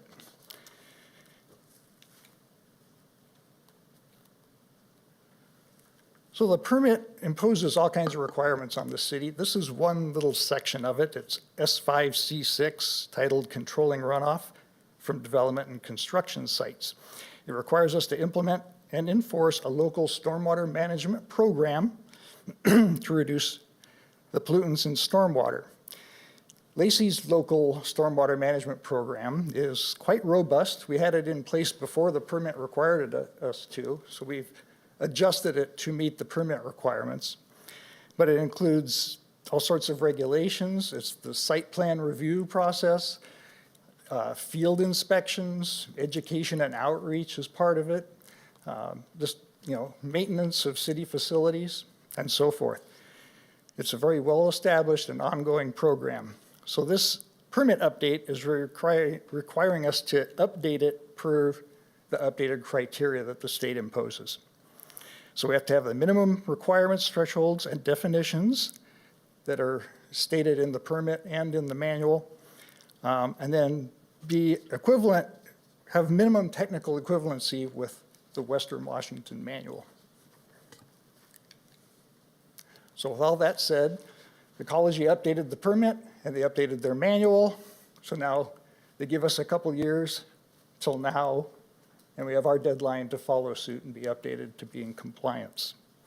The deadline for this updated program, and when I say program, like I said, there's a lot to it, but the part that we have the deadline for is for our updated stormwater manual to go into effect by June 30th. So a little background on our stormwater design manual. We first had the Phase 2 permit in 2007, so we had to update our old manual that we had in place at that time, and that was when the 2010 Stormwater Design Manual was born. It was a brand new manual, 640 pages worth. In 2016, we had to do a major update and bring, the main change was bringing low impact development to the forefront. I'll talk more about that in a moment. It grew by about a third to 860 pages.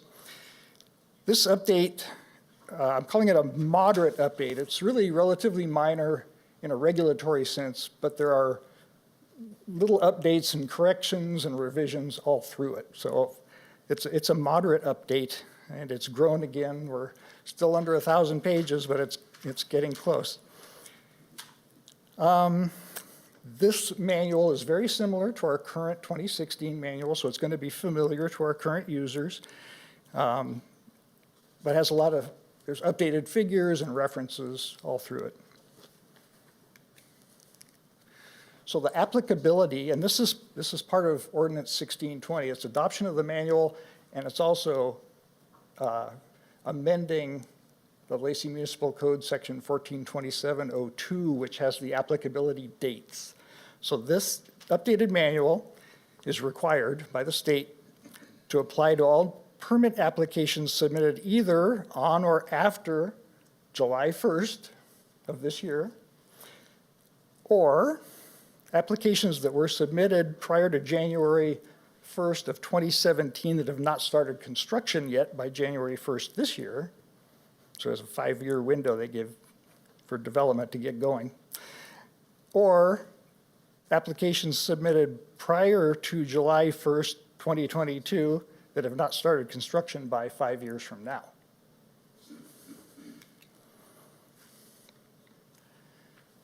So the stormwater management strategy in Western Washington, this is really since 2016. It's continuing with this update. It's not really changing at all. But Ecology is promoting low impact development. They want it to be the preferred and commonly used approach. So that's the goal we're heading toward. And those things listed after it in that first bullet are some of the aspects that would define what LID is: minimizing impervious surfaces, using natural features on the site, retaining native vegetation as much as you can, and so forth. We retain runoff water on the project site, keep it dispersed rather than concentrating it. We used to take it all to the downstream end and put it in a big pond. We don't really do that anymore, at least not if we can help it. And then we infiltrate as much as possible, get that rainwater to seep into the soil. And then we implement what's called best management practices, or BMPs, which I'll talk about more in a minute. So 3 primary components of both our current manual and the 22 update. This isn't really changing. We have the core requirements, we have best management practices, or BMPs, and we have site plan submittals. So I'll go through each of those just quickly. So there's these 9 core requirements. These are basically the same as ecology's, what they call minimum requirements in the Western Washington Manual. So we're basically required to mimic that for technical equivalency. There's 9 of them. All 9 of them apply generally to larger projects. Smaller projects can do a subset of numbers 1 through 5. And then even the smallest projects, like if you're building a carport or something, just a very small project that requires a permit. Core requirement 2, which is during construction, you manage your stormwater so you don't make a mess or track out. That applies to any project, even small ones. The BMPs, there are 5 different types or applications of BMPs. It's the construction site ones. There's LID ones like rain gardens and permeable pavement. There are treatment. Nowadays, it's filtering is what we do mostly. Flow control, which is taking care of that quantity of water and then infiltrating it by various means if you can. If you can't, there's dispersion or detention, but usually we're infiltrating that water. And then there are source control BMPs to prevent rain from contacting the pollution in the first place. For submittals, we have 3 main types. The big projects do a full drainage control plan. The ones subject to only core requirements 1 through 5 do what's called an abbreviated plan, so it's a little bit less to it. And those tiniest projects that have to meet the construction stormwater management aspect, we have a special, what's called a SWIP short form. It's an educational tool to make people aware that you can make a mess when you're doing construction, even of small projects. So it's to help them not make that mess. Ecology has 9 significant changes. I don't want to get into too much detail here because most of these aren't really going to have a big impact. I can detail them if you want, but you know, it's like I said, like the first one, continuous simulation model. The model has to meet certain criteria. Everybody uses the Western Washington hydrology model. It's free. It's provided by Ecology, so most people use that. But there are others available. There are ones you can buy that some people prefer, but they have to meet Ecology's requirements and be on their approval list to be, for us to accept them. The replaced hard surfaces redevelopment threshold, this will affect some redevelopment projects. There's an existing requirement that Ecology has, it's in our current manual, that you upgrade your stormwater system on a previously developed parcel when it's being redeveloped if a certain threshold value of improvements is reached. So Ecology tweaked that a little bit because nobody was hitting that threshold, and they want redevelopment to improve stormwater systems, at least sometimes. It wasn't happening very much. So they tweaked it so that the value you're comparing is not the whole project parcel, but just the area that's actually being redeveloped. So if you exceed 50% of that value with the redevelopment, then you would trigger the requirement to upgrade the stormwater system on the site. And that's probably the most impactful of all of these. The third one, equivalent areas, that provides some flexibility for the developer. Core requirement 2 had little minor changes, mostly minor changes, through there's 13 elements for the construction stormwater pollution prevention. And there were tweaks made throughout that so that it would be consistent with Ecology's construction general permit because they updated that permit, so no, they're updating this to match. So we updated it too.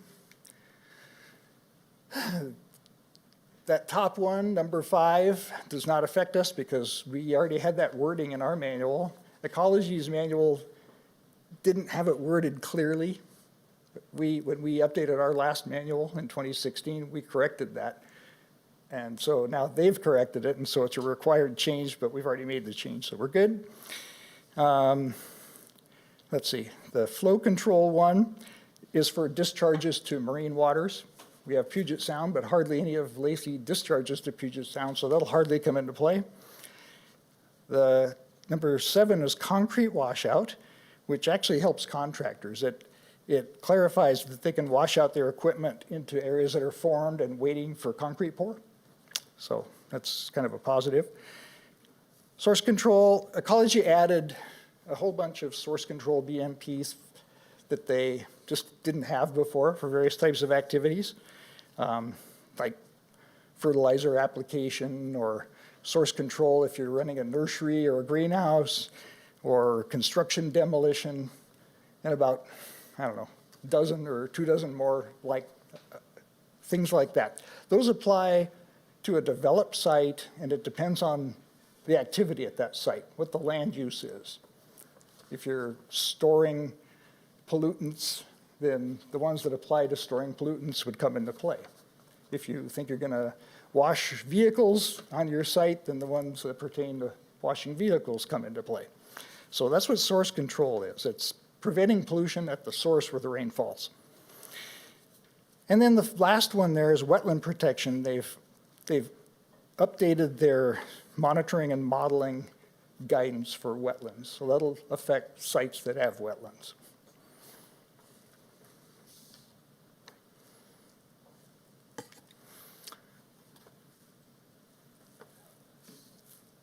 So other enhancements in the manual, these were not required. These are ones we did. We've been implementing the manual for 6 years now, and in the process of doing that, you see things that need to be revised or corrected or clarified. So we've done that all through the manual. And then the chapters are basically the same. We've added chapter 10, but otherwise the chapter layout is pretty much the same as it was in our 2016 manual. But I've highlighted 3 of them that probably have the most significant changes, and I can tell you quickly about those.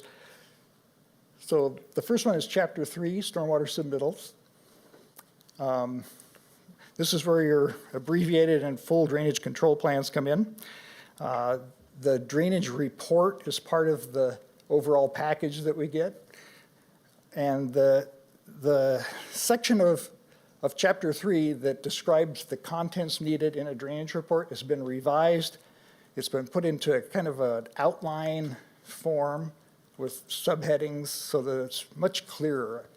The way it was in our 2016 manual, there was too many, I thought, long paragraphs, and some of the required information got lost in there. So it's been clarified and reformatted. The idea being to assist users of the manual who are preparing submittals to the city to be sure they get a complete submittal. We've had too many at the land use stage that we've had to stop the clock, send it back while they submit more information. So we're trying to eliminate that.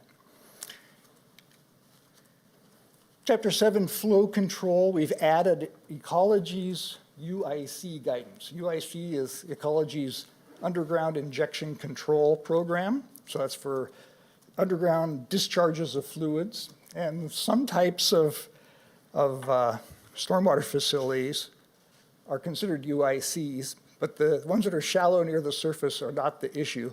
The issue that we have had is in areas, especially up in Hawks Prairie, where we have the till, the glacial till, it's compacted and it doesn't infiltrate. So you have a project, if that's what's underlaying your site and you can't infiltrate and there's nowhere to take your water, it can kill your project. But what a couple of these warehouse projects have done is to get by that is bored deep UIC wells. But those are not standard. They weren't in our manual. They were allowed to happen, but we wanted to get a handle on that because there are more parcels up in Hawks Prairie especially that are probably going to have to do that if they want to develop their sites. So we wanted to come up with a way that they could develop sites without impacting our groundwater resources. So we've made some amendments to ecology's guidance to tweak it and make it so that we could get, first of all, the initial analysis would be more robust, so we don't have any surprises once they start boring. And then guidance for the design of these systems, because there really wasn't any design guidance out there. So now we have it in our 2022 manual. So like I said, the idea is that we can provide a path forward some of these projects that can't meet our manual otherwise, and at the same time protect our drinking water sources. So that's the idea of that one. And then chapter 10, this is a new chapter, but it's about 98% old information from 2016. But it was in chapter 3, it was in an appendix, and it was a big fat thing and kind of buried. And maintenance isn't just for when you're submitting a project and considering future maintenance. Most maintenance is done on existing facilities by HOAs and property managers and site owners. So the thinking was that moving it into a separate chapter, chapter 10, it would be easier to reference and more accessible. So that's what that change was.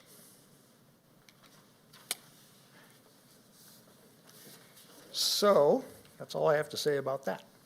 So the recommendation is to approve Ordinance 1620 to adopt the 2022 Stormwater Design Manual, and along with it, the amendment to LMC 1427020 for those dates that I showed on the one slide. For I would move to applicability. approve Ordinance 1620 and adopt the updated City of Lacey's 2022 Stormwater Design Manual as recommended by the Lacy Planning Commission. Second. It's moved and seconded. Any discussion? I appreciate what you did with the deep UIC wells, adding just a little bit more coverage so that we protect our groundwater. Right. Thank you. And I just want to thank you for all the hard work you put into this. I mean, there have been big changes in groundwater management, and you're keeping us right on top of them. So thank you, Doug. Right, thank you, I appreciate it. I appreciate the fact of having people not have to come back and be able to submit a more thorough, complete application, because it really ultimately, if you delay a project by 3 months, those are jobs and sales tax that you can never recover. Right. So, and it just adds to the overall cost of the project. So it's great. I think everybody wins on this. I just had an outside question. Do we have any major stormwater that's going into Woodland Creek any longer? I mean, that's the only major outlet to Puget Sound. Yeah, we've addressed, the bigger impact areas, but I'm actually involved right now in a project to look at potential retrofits for water quality in Lacy. So you'll be hearing more on that subject. It's another of the permit requirements that has some upcoming deadlines. But it's an assessment basically of the watersheds in Lacy and where the best places to do water quality retrofits would be, basically. All right. Well, I think this is a good time to sing the praises of our city of Lacy. We actually lead, as you can tell, in what we're doing here. It's the Department of Ecology is catching up with us and not the other way around. And you don't see that very often, right? And so thank you. You do an amazing job. I appreciate it. It's been moved and seconded to approve this ordinance 1620. All in favor of that motion, signify by saying aye. Aye. Is there anyone opposed? That motion unanimously carries. Thank you very much. Thank you. So next up, under the mayor's report, I have a couple. One is to reappoint the deputy mayor, Ruth Weigelt, Susanna Manis to the Lodging Tax Advisory Committee. Is there a second? Second. It's moved and seconded. Thank you. Can we vote twice? Thank you for all you do, Ruth, and Deputy Mayor, and obviously, Susanna, you guys have been great. Really appreciate it. Can't say enough about how much we appreciate you, Ruth. Any other discussion? Then all in favor of that motion signify by saying aye. Aye. Is there anyone opposed? Then that motion unanimously carries. Our next up is the Lacey City Council member to serve on the Board of Health. We had a work session last week. Councilmember Vasquez volunteered. Are you still interested? I am. The other question we had is there going to be a backup? So I asked the question. They said it was a good idea to provide one, but they've not made a final decision. But it would be a good idea to provide an alternate. And if they choose finally to do that, then we're ready for it. If not, then it becomes irrelevant. So you looking for a motion? Yep. I would move to designate Councilmember Vasquez to serve on the Thurston County Board of Health. And do I'll we, happily second that. there's a motion and second. Any discussion? Thank you. Do we have to move that? I'll do it after this. Any other further discussion? Then all in favor of that motion signify by saying aye. Aye. Aye. Any opposed? Then that motion carries. Now, do we want to make a motion to have a backup? Who's interested in doing that? I would move that we have a backup to the designated Lacey City Council member to serve on the Thurston County Board of Health. Who is that going to be? That member being Councilmember Vasquez, the designated person, and the backup to be Councilmember Stedman. I would graciously accept if I was to be approved by the council. Is there any other discussion? Oh, is there a second? There's a motion. Is there a second? I'll second it. Okay, it's been moved and seconded. Is there any discussion? Seeing none, all in favor of that motion signify by saying aye. Aye. Is there anyone opposed? Then that motion unanimously carries. We have it back up. Thank you both for volunteering. To the backup. Before I go on for my mayor's report, I just want to address the council on letting you know how much I appreciate all the work you guys put in to this job.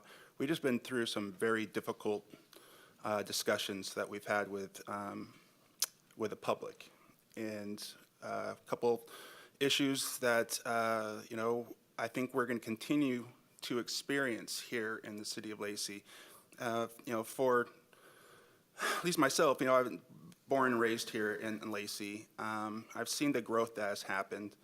We're all familiar that we're now the largest city in Thurston County, and our growth is not going to stop anytime soon. We're going to still continue to be an extremely popular place to live, work, play, all those things. That reason why we love Lacy so much. It's been pointed out that we haven't really done a deep dive into our zoning in Lacy in a while, and this has been brought up, a couple times over the years. I brought it up. I couldn't tell you what's in each of our zoning in a lot of places, and as we continue to grow and have this friction of what always happens when you have growth, right? Because everyone loves the situation that you're in now. No one likes what it could be or what things could turn into. And so you run into this pressure of people who say, I don't want any change. On the other hand, we're mandated by law to accommodate change, right, and growth. That's why we're here. We have to make sure growth happens within the cities and not out in the rural areas. So for a whole host of reasons that the state law dictates us. So it's our job to follow the law. That law, right, can come into conflict with people who don't want growth to happen at all. But what I would recommend is that we do need some kind of like zoning 101 update. And I know we ask our staff a lot, and they've been, I think, very unfairly attacked during this time. everyone wants to do what's right for Lacy. Every single staff member we have, all love Lacy. Every person on this council loves Lacy. We're all trying to do what's right, and we're trying to follow the law. And the problem is we see there's this conflict between those two things.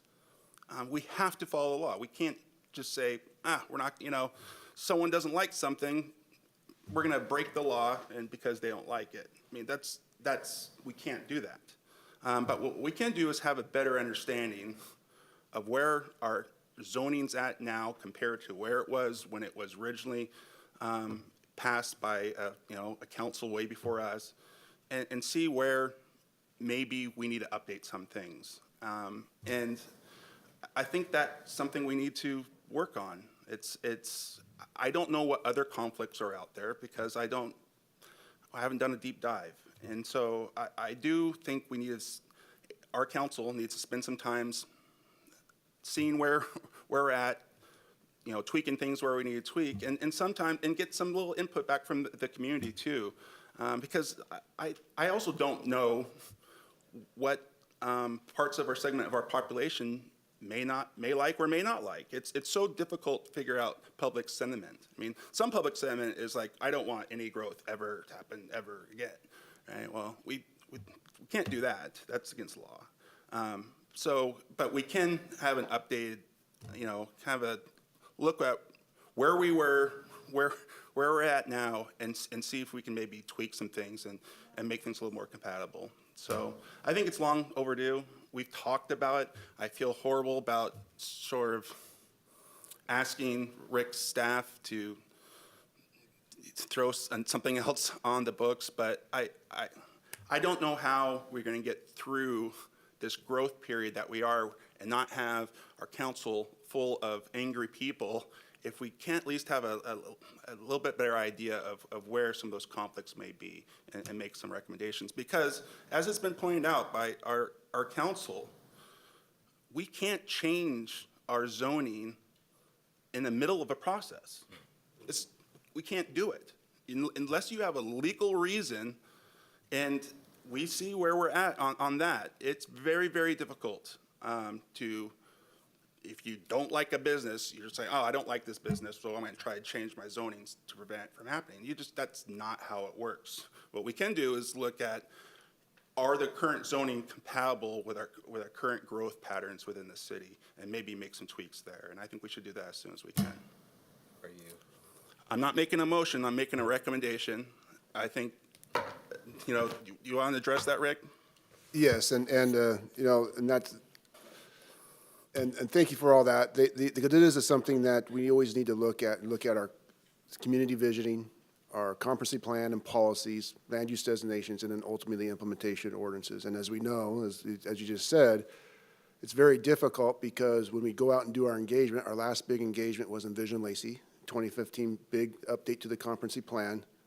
We did not get a lot of involvement from the community on that, even though we did every effort to go to different places to get feedback and input. And so when we start looking at implementation regulations, it always gets based off of that whole process. Mm-hmm. We're due to do our next big comp plan update in 2025, so we need to start working towards that and building up, because we have several elements that we have to update to get to the final land use designation. You got our utilities, economic development, all these different pieces. But also with this latest event and looking at and listening to the community, we are looking at some of the zoning ordinances, not necessarily as a holistic look at everything, because that's a large task. We just did a revision and review of the low density zones. Next, we maybe look at just the neighborhood commercial zones and look how they fit in. We've talked about that already with the Planning Commission, to kind of put it on their radar, and maybe come back in August to a work session to talk with council about how that could look in terms of engagement and processing going forward, and start looking at these chunks to start looking at some of our zoning classifications. But I say that's always the challenge that we have, is trying to balance the council priorities and actions with these things that pop up. We got to address these things that pop up, but then also that means there's going to need to be some patience and deference to other priorities that we've been working on that may have to go to the back burner. Yeah. And that's the other piece that we got to keep in mind as we adjust to reflect, the current issues that are coming at us. Okay. Councilmember Stone. I think whether it's good or bad, when you get public engagement, this creates an opportunity for the public to learn along with us, because we're not know-it-alls. You know what I mean? We don't know what the intent of the zoning was in 1990 as compared to today, but we can learn together and get them even more engaged. Well, And just to add on to that though too, is we have updated those comp plans. We have looked at the zoning, neighborhood commercial. You know, there are things in the neighborhood commercial that may not be relevant today, but you know, who would have thought that fueling station was not considered a neighborhood service item being in close proximity to the neighborhood commercial zone? Those are things that I don't think anybody could anticipate. But we do hear that, and yes, we can't change the rules midstream in the quasi-judicial process, but we can go be responsive to it after the fact and take another look at it at the council's priorities. The other piece of it we're going to be looking at and talking with council against too is that quasi-judicial process, because it is a challenging process. Now, you know, councils can't communicate with the public that wants to communicate with them. You have the hearing examiner who looks at these matters and in a technical format, and that's what it's, you know, at that stage in terms of comment is very important, but also comment has to be granted on some of the codes, regulations, and unique circumstance of a site. There's some technical expertise there. And then and also staff is put in a very difficult situation because staff is trying to facilitate a process, trying to explain that process, but there's a lot of emotions out there, and so staff really does receive the brunt of it. So I appreciate your comments about recognizing that, and staff, the awkward position staff is, because they do want to try to make sure that the process is done right, done to the rules that are set by the city and council or past councils, and facilitate goodwill and get information out to the public. So we want to look at, and also in that August work session, look at that quasi-judicial process again and talk about that and what is the best roles for the different pieces of that process to go forward. Councilmember Vasquez, do you have something? I just wanted to echo that some of what Rick said, that I'm really concerned about our current position within the quasi-judicial process and how weird and confusing it is that we weigh in on a process and we can't take citizen feedback at the end, although it appears as if we are still able to be influenced. So I look forward to having that conversation and looking at different options. We've had this discussion quite often about the quasi-judicial. It's and what the public will hear and what we'll hear as a council is we can change the process where we're not a part of the quasi-judicial, but then we have no say in whatsoever, right? And so we can take a bunch of feedback and we can agree with the public. And we're like, you know what, you're right, public. This is the dumbest project, X, Y, whatever the project is in the world. But we then have no say over changing it. So it's a difficult position to be in. But which is why you try to get your zoning right so you don't have these conflicts. But there will always be some sort of conflict out there. I get that. That's just the nature of things. But Councilmember Cox. Well, I want to appreciate and recognize what Rick was saying there, and I think the neighborhood commercial is very definitely the place to start, looking at this. And as we get further along, I am really interested in, trying to anticipate these collisions between growth pressures and commercial and residential, because it's just going to keep happening and happening, and I know we can't stop them entirely, but I think we can do some future casting and try to anticipate where some of these might happen down the line and do what we can to keep it good for everybody. Councilmember Kunkel. What I like about reviewing our zoning is this is also an opportunity for more public input as we go. So folks that are listening as we're going through and looking at our zoning and considering changes or tweaks and whatnot, this is the opportunity to share with the council, this is where we'd like to see the neighborhood going. And public sentiment and interest and feedback is so important ahead of time before we have to make a rendering on something that's so critical that people are upset about. So help us make Lacy the community that we can all be proud of. I agree. And so I look forward to, thank you for hearing me out. And I just feel like I really had to say something. I know there's a lot of really hurt feelings out there that somehow the council isn't listening to the public. And I don't want the public to feel that way at all. This is a natural result of the growth that we've seen of our city. There's just no way around it. And on one hand, we all want services close to where we live. But then it's like, okay, what kind of services do we want close to where we live? You know, we want some services, but not every service. And so it's where residential meets commercial that's the points where we need to sort of take a look at and see if a compatibility size, the friction point. Okay, thank you. And to staff, thank you for taking the brunt of everything. We do really appreciate it. And we know you guys are amazing, and you guys are trying to do what's best for the community as well. And we do really appreciate it, Rick. Okay, city manager. Thank you for that, Mayor. Hey, I do want to mention one thing that Rick highlighted was the fact that we plan to have a scheduled discussion with council in August. So I want to make sure that it's not lost. So that's when you expect to hear that discussion about, I'll say, auditing zoning, and then also a discussion or a robust discussion about a quasi-judicial process. I know Rick and I are looking forward to that. So 2 items, and I also would like to report out on a couple of interlocal agreements as per policy of 1067. But first up is a lift station replacement project, and Puna Clark, a utility engineer, is going to provide the background for council and the public on that issue.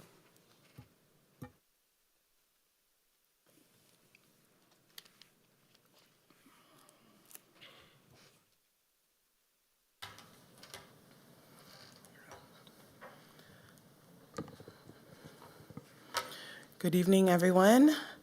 Good evening, Mayor, Deputy Mayor, council members. This is for the Lift Station 19 replacement project, PW 2016-12.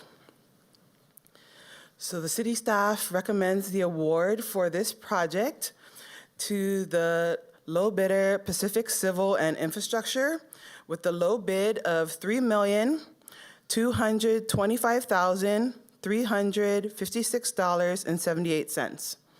The engineer's estimate was $2,547,434.79. This project had 3 bidders. The working days for this project are 300, and we estimate that we'll begin work in August. We will be constructing a new wastewater lift station and including appurtenances, gravity sewer, sewer force main, electrical building, as well as decommissioning the existing wastewater lift station. This site is on Willamette Drive, and let me just see if I can, this one maybe, show the project site map here. The new site location is just east of the existing lift station. And as I mentioned before, we are decommissioning the existing lift station. And Willamette Drive is a very heavily traveled street. This project site is between Commerce and Borealis. I would move to award Lacy contract number PW 2016-12 to low bidder Pacific Civil and Infrastructure Incorporated from Tacoma, Washington, in the amount of $3,225,356.78. Second. It's been moved and seconded. Any discussion? Councilmember? Yeah, I noticed the engineer's bid, it was almost a third higher, like 33% higher. Would that warrant, in your opinion, to go out to bid again? Or, I mean, is it gonna, do we have any chance of lowering that? It just seems a pretty steep increase. Yeah, so we did look at the differences in prices. So it is unlikely, in our opinion, that if we went back out to bid that the prices would be lower. Some of the differences in prices were in the manhole, valve structure and mechanical, electrical controls and telemetry, the electrical building, tax and mobilization were some items that we identified. The differences in price were like 160,000, you know, it's just a range. And so all those items I mentioned were, you know, accounted for that large price difference.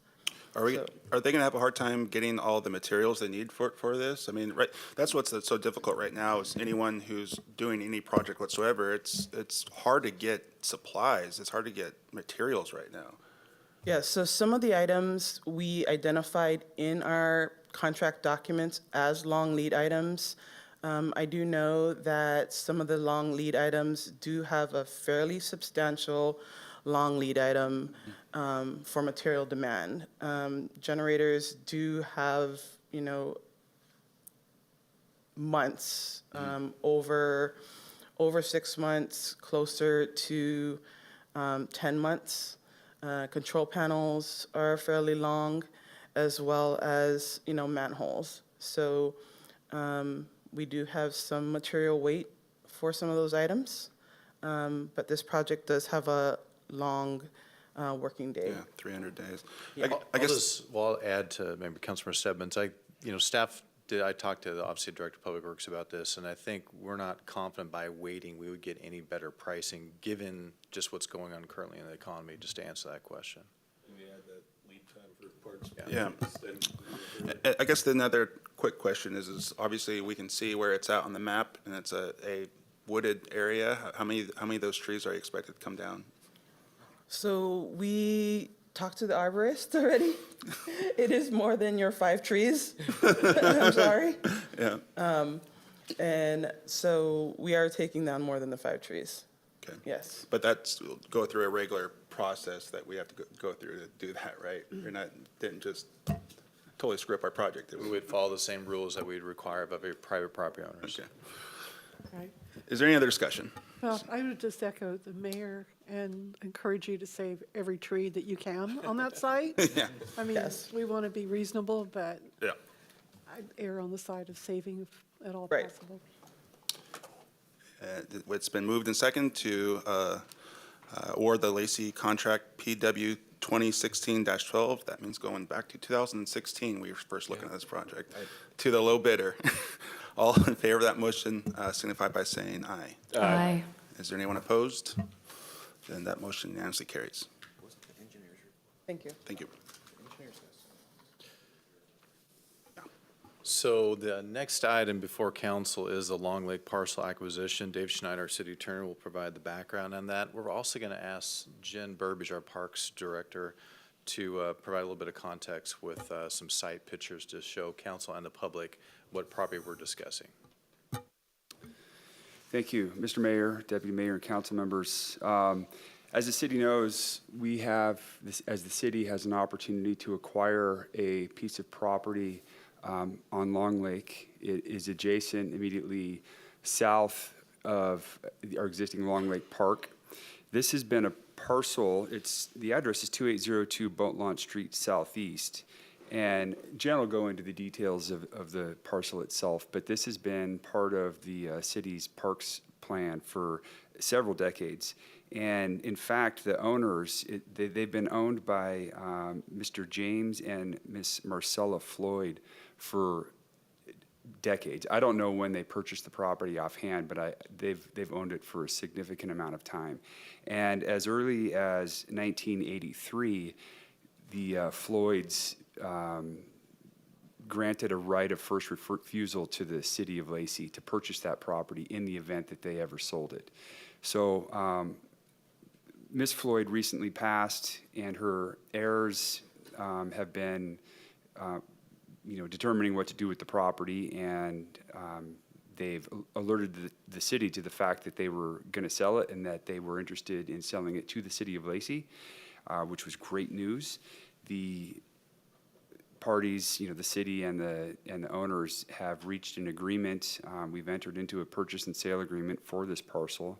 That's based on an appraisal by the city. That's also based on analysis by the property owners and then negotiation on those values. The city's offered and the owners have accepted sale of the property for $962,000.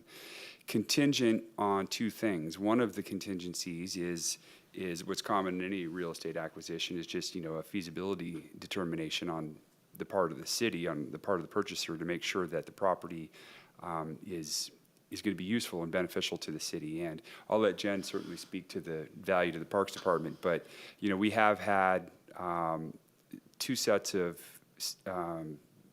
city staff go out to the property, meet with the property owners, walk through the property, inspect the home, the residence that's there. It's a 75-year-old structure, so there's clearly some deficiencies with it, and there would be upgrades necessary in order to bring it up to ADA standards so that it could be used as a public facility. However, it's in good condition considering its age, and none of the deficiencies would be unexpected for a property of that age. So, with that said, I think I'll turn it over to Jen to maybe talk about the property itself. At the end, what we're looking from council is authorization for the city manager to go forward and complete the purchase. So, Jen? Okay, thanks, Dave. Let me share my screen here. Get you guys a good view. You see this okay? Yep. Okay, well, good evening, Mayor Ryder and Deputy Mayor Miller and members of the council. Thanks for the opportunity to share a little more about the Long Lake Park adjacent property purchase. Property, as Dave mentioned, is adjacent. It's just south of Long Lake Park. So here is the current park property, and you can see the property here just to the south that we're looking at. You see to the west is the Thurston County Fairgrounds, and then to the south is the Washington State Department of Fish and Wildlife public boat launch. So you can see it's surrounded by public property and obviously right next to Long Lake Park, and really this would be an amazing addition to Long Lake Park. The property is 1.8 acres or 78,843 square feet. There is a house, as City Attorney mentioned, on the property built in 1947. This is the most recent assessed value, but of course not the market value. Here's some more photos of the site. You can see it's extremely beautiful. As I stated before, it is on the water, so waterfront property, and it already looks like a park setting. You can tell with these pictures. It's very natural and beautiful. A little bit of background, City Attorney had alluded to this, but this acquisition shows up in multiple long-range planning, park planning documents for the future vision of Lacy Parks. The 1983 master plan for the park actually includes this as a future vision, includes the property purchase. And as City Attorney mentioned, in the same year the master plan was completed, the property owners did enter into that agreement, that right of first refusal. And in addition to the past comprehensive park plans, it's also included in the most recent update, which is in 2017, where swimming and access to water for recreation purposes was heard as a priority during the public input. And the acquisition is actually listed in the prioritized action section of this Parks Recreation Comprehensive Plan, which, as you know, is part of the greater city comprehensive plan. So some of the council members will remember that in 2019, we secured a consultant to conduct a safety assessment of Long Lake Park, and in particular, the swim beach. We also had the consultant do an updated assessment of the adjacent property just in preparation, of this time here where it became available. And some of the proposed ideas for the site that came out of that I'll highlight are expansion of the swim beach, creating a fishing area. This fishing isn't currently allowed at the beach at the park. There is an idea for watercraft rentals and also pursuing shared parking. Again, this property would make a perfect addition to the current park. It's been something that's been visioned and talked about for a long, long time, many, many years. And we are really excited about the prospect of making this happen. With that, I'd be happy to answer any questions. Make a council may motion? have. I would move to approve the purchase of real property located at 2802 Boat Launch Street Southeast for $962,000 and authorize the city manager to take all steps necessary to complete the acquisition. Second. It's been moved and seconded. Discussion. Well, this is obviously, it's a no-brainer. You know, for as long as I can remember, we've talked about this property. I guess the one question I have is, is that in the city of Lacy, or will that need to be annexed into the city? It is in the city. It was in the city of Lacy. Okay. And the other question is obviously we're getting a little ahead of ourselves, but when would you see access to this property for the public if this purchase was to go through? I mean, the one difficult thing about Long Lake Park, as anyone knows who's gone there, is you have to park way far away and walk way down. And for some people who have a difficult time walking, that's not great. I'm just wondering what kind of public access we're going to have to this parcel. Yeah, so good question. We still need to develop both a short-term and a long-term plan for this property. There won't be access this summer. I can definitely say that because although we have had staff go out to assess the condition, we'll still need to take the time to really look at safety and, as you mentioned, a really good challenge that we already have, which is parking, which is one of the reasons that shared parking is one of the items to further look into. So I'm happy to put together an intended timeline. I don't currently have that. This is something that's, obviously the park board would be working through this as well with city staff and also, as always, with public input. And that's just going to take a little bit of time. It's not currently on the work plan. So to Rick Walk's earlier point, whenever something comes in, sort of in the mid-year, if you focus on that one, something else will kind of drop off the bottom. So we will just make sure that we put together a really solid timeline so that we can make sure there's access and safety considerations.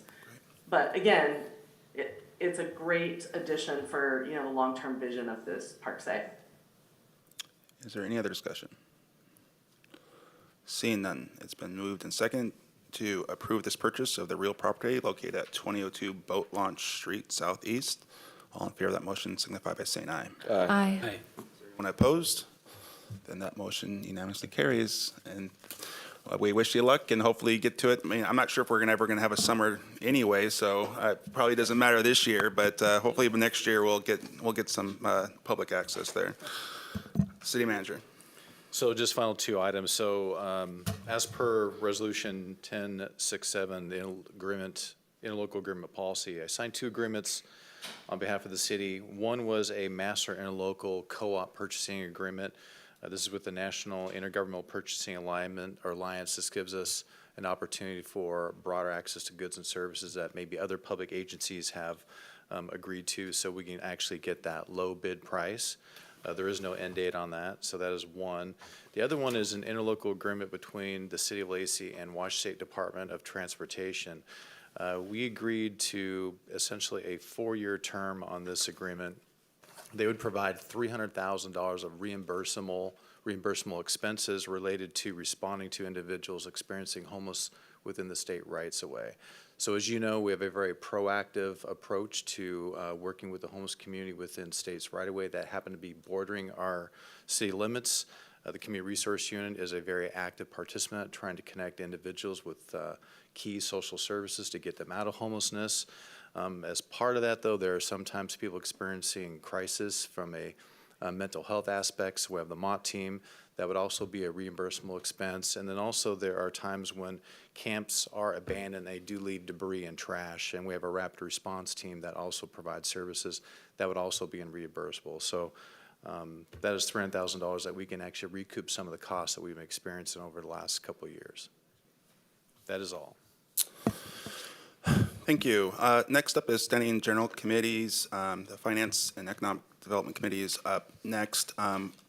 Deputy Mayor asked if we could push that to our next meeting, and I'm more than happy to do that, so we can report out that then. So let's go on to, I would suggest that we do the boards, commissions, and committee reports to the next meeting also. We're like 2.5 hours in, and I've missed a couple meetings because of my back, and, I mean, I know, I don't want to make it a me show. how many reports do we have tonight? Anything pressing? Okay, then let's put off our boards, commission, and committee reports till next meeting too. That's good marrying right there. So then with that, we have reached the end of our agenda. Yeah, and again, thank you, council, for hanging in here. And I also plan on giving a report about my time in Poland at our sister city association. I was going to do that during my reports, but I will do that next time. And I'm happy to fill you in on what's going on in Minsk Mazowiecki and all the good work they're doing over there. But until next time, you keep it classy, Lacy, and I'll call this meeting adjourned. That's